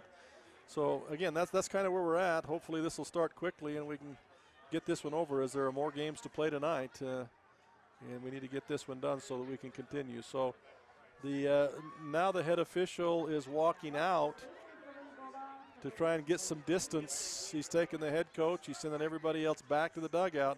So now it's him and the head coach only out at third base. So again, that's kind of where we are. I don't know what else to say here. We've done a lot of spots. We've done a lot of ads. I know you're tired of them. You'd like to see it move on. But we're kind of still under protest here, and until they get the coach to relax, settle down, and accept the ruling. So that's where we're at. We'll go back to studio or something for a while until that other discussion is finished.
jersey for Beaver, number 11, Madison Robinson.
Followed by North Country Hawks in the top of the red team. We have 2 runs on 1 hit.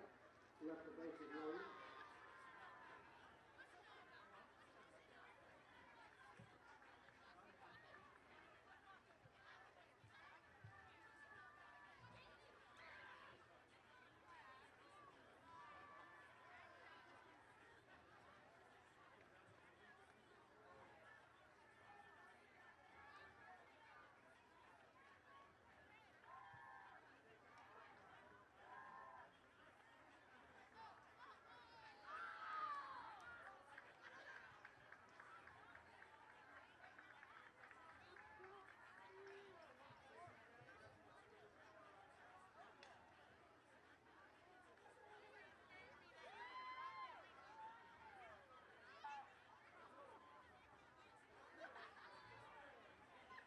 For Mount Conley in the bottom of the red team. Batter on the second base is number 12, Amy Squire.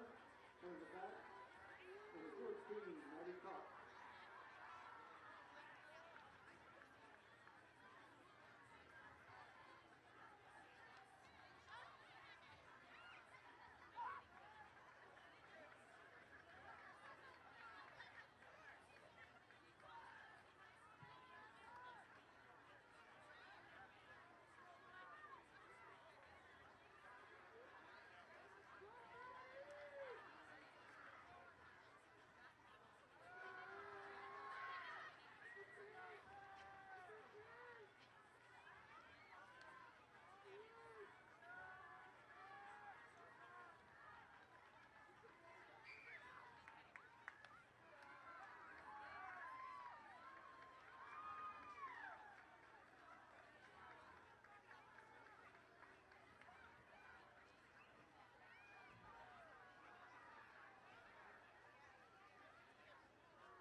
catcher, number 44, Emily Brackett.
Welcome back. We think we have a resolution here.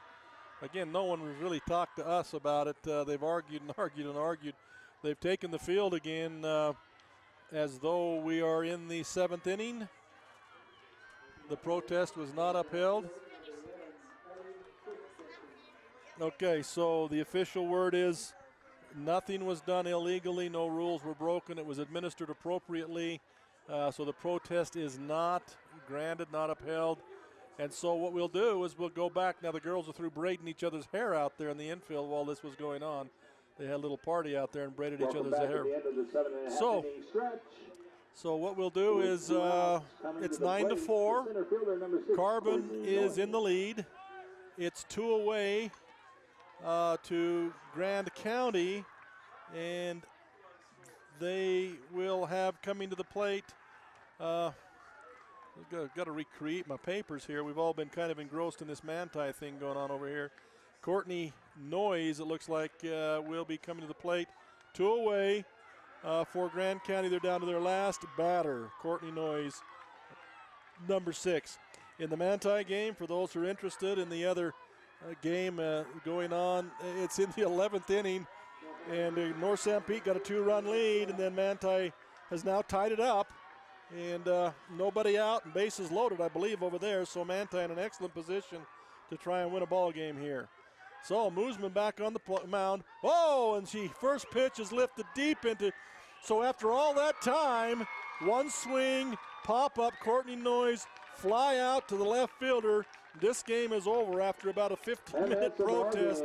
That's it for this game. Fly out to the left fielder. So Grand County, yes, will be going home. And North St. and excuse me, I'm all excited because I believe on the other field, Manti has just beaten North St. Pete also, so both games end simultaneously. Manti will move on, and Carbon Dinos will move on also, and the other teams are headed home. North St. Pete headed home, and Grand County headed home. So we'll have another short break, and then we got more games coming up, so we'll be back as quick as we can. Sorry for the delays, but that's what happens sometimes when people are fighting hard for their team. So we'll be gone for a little while, then we'll be right back with more games.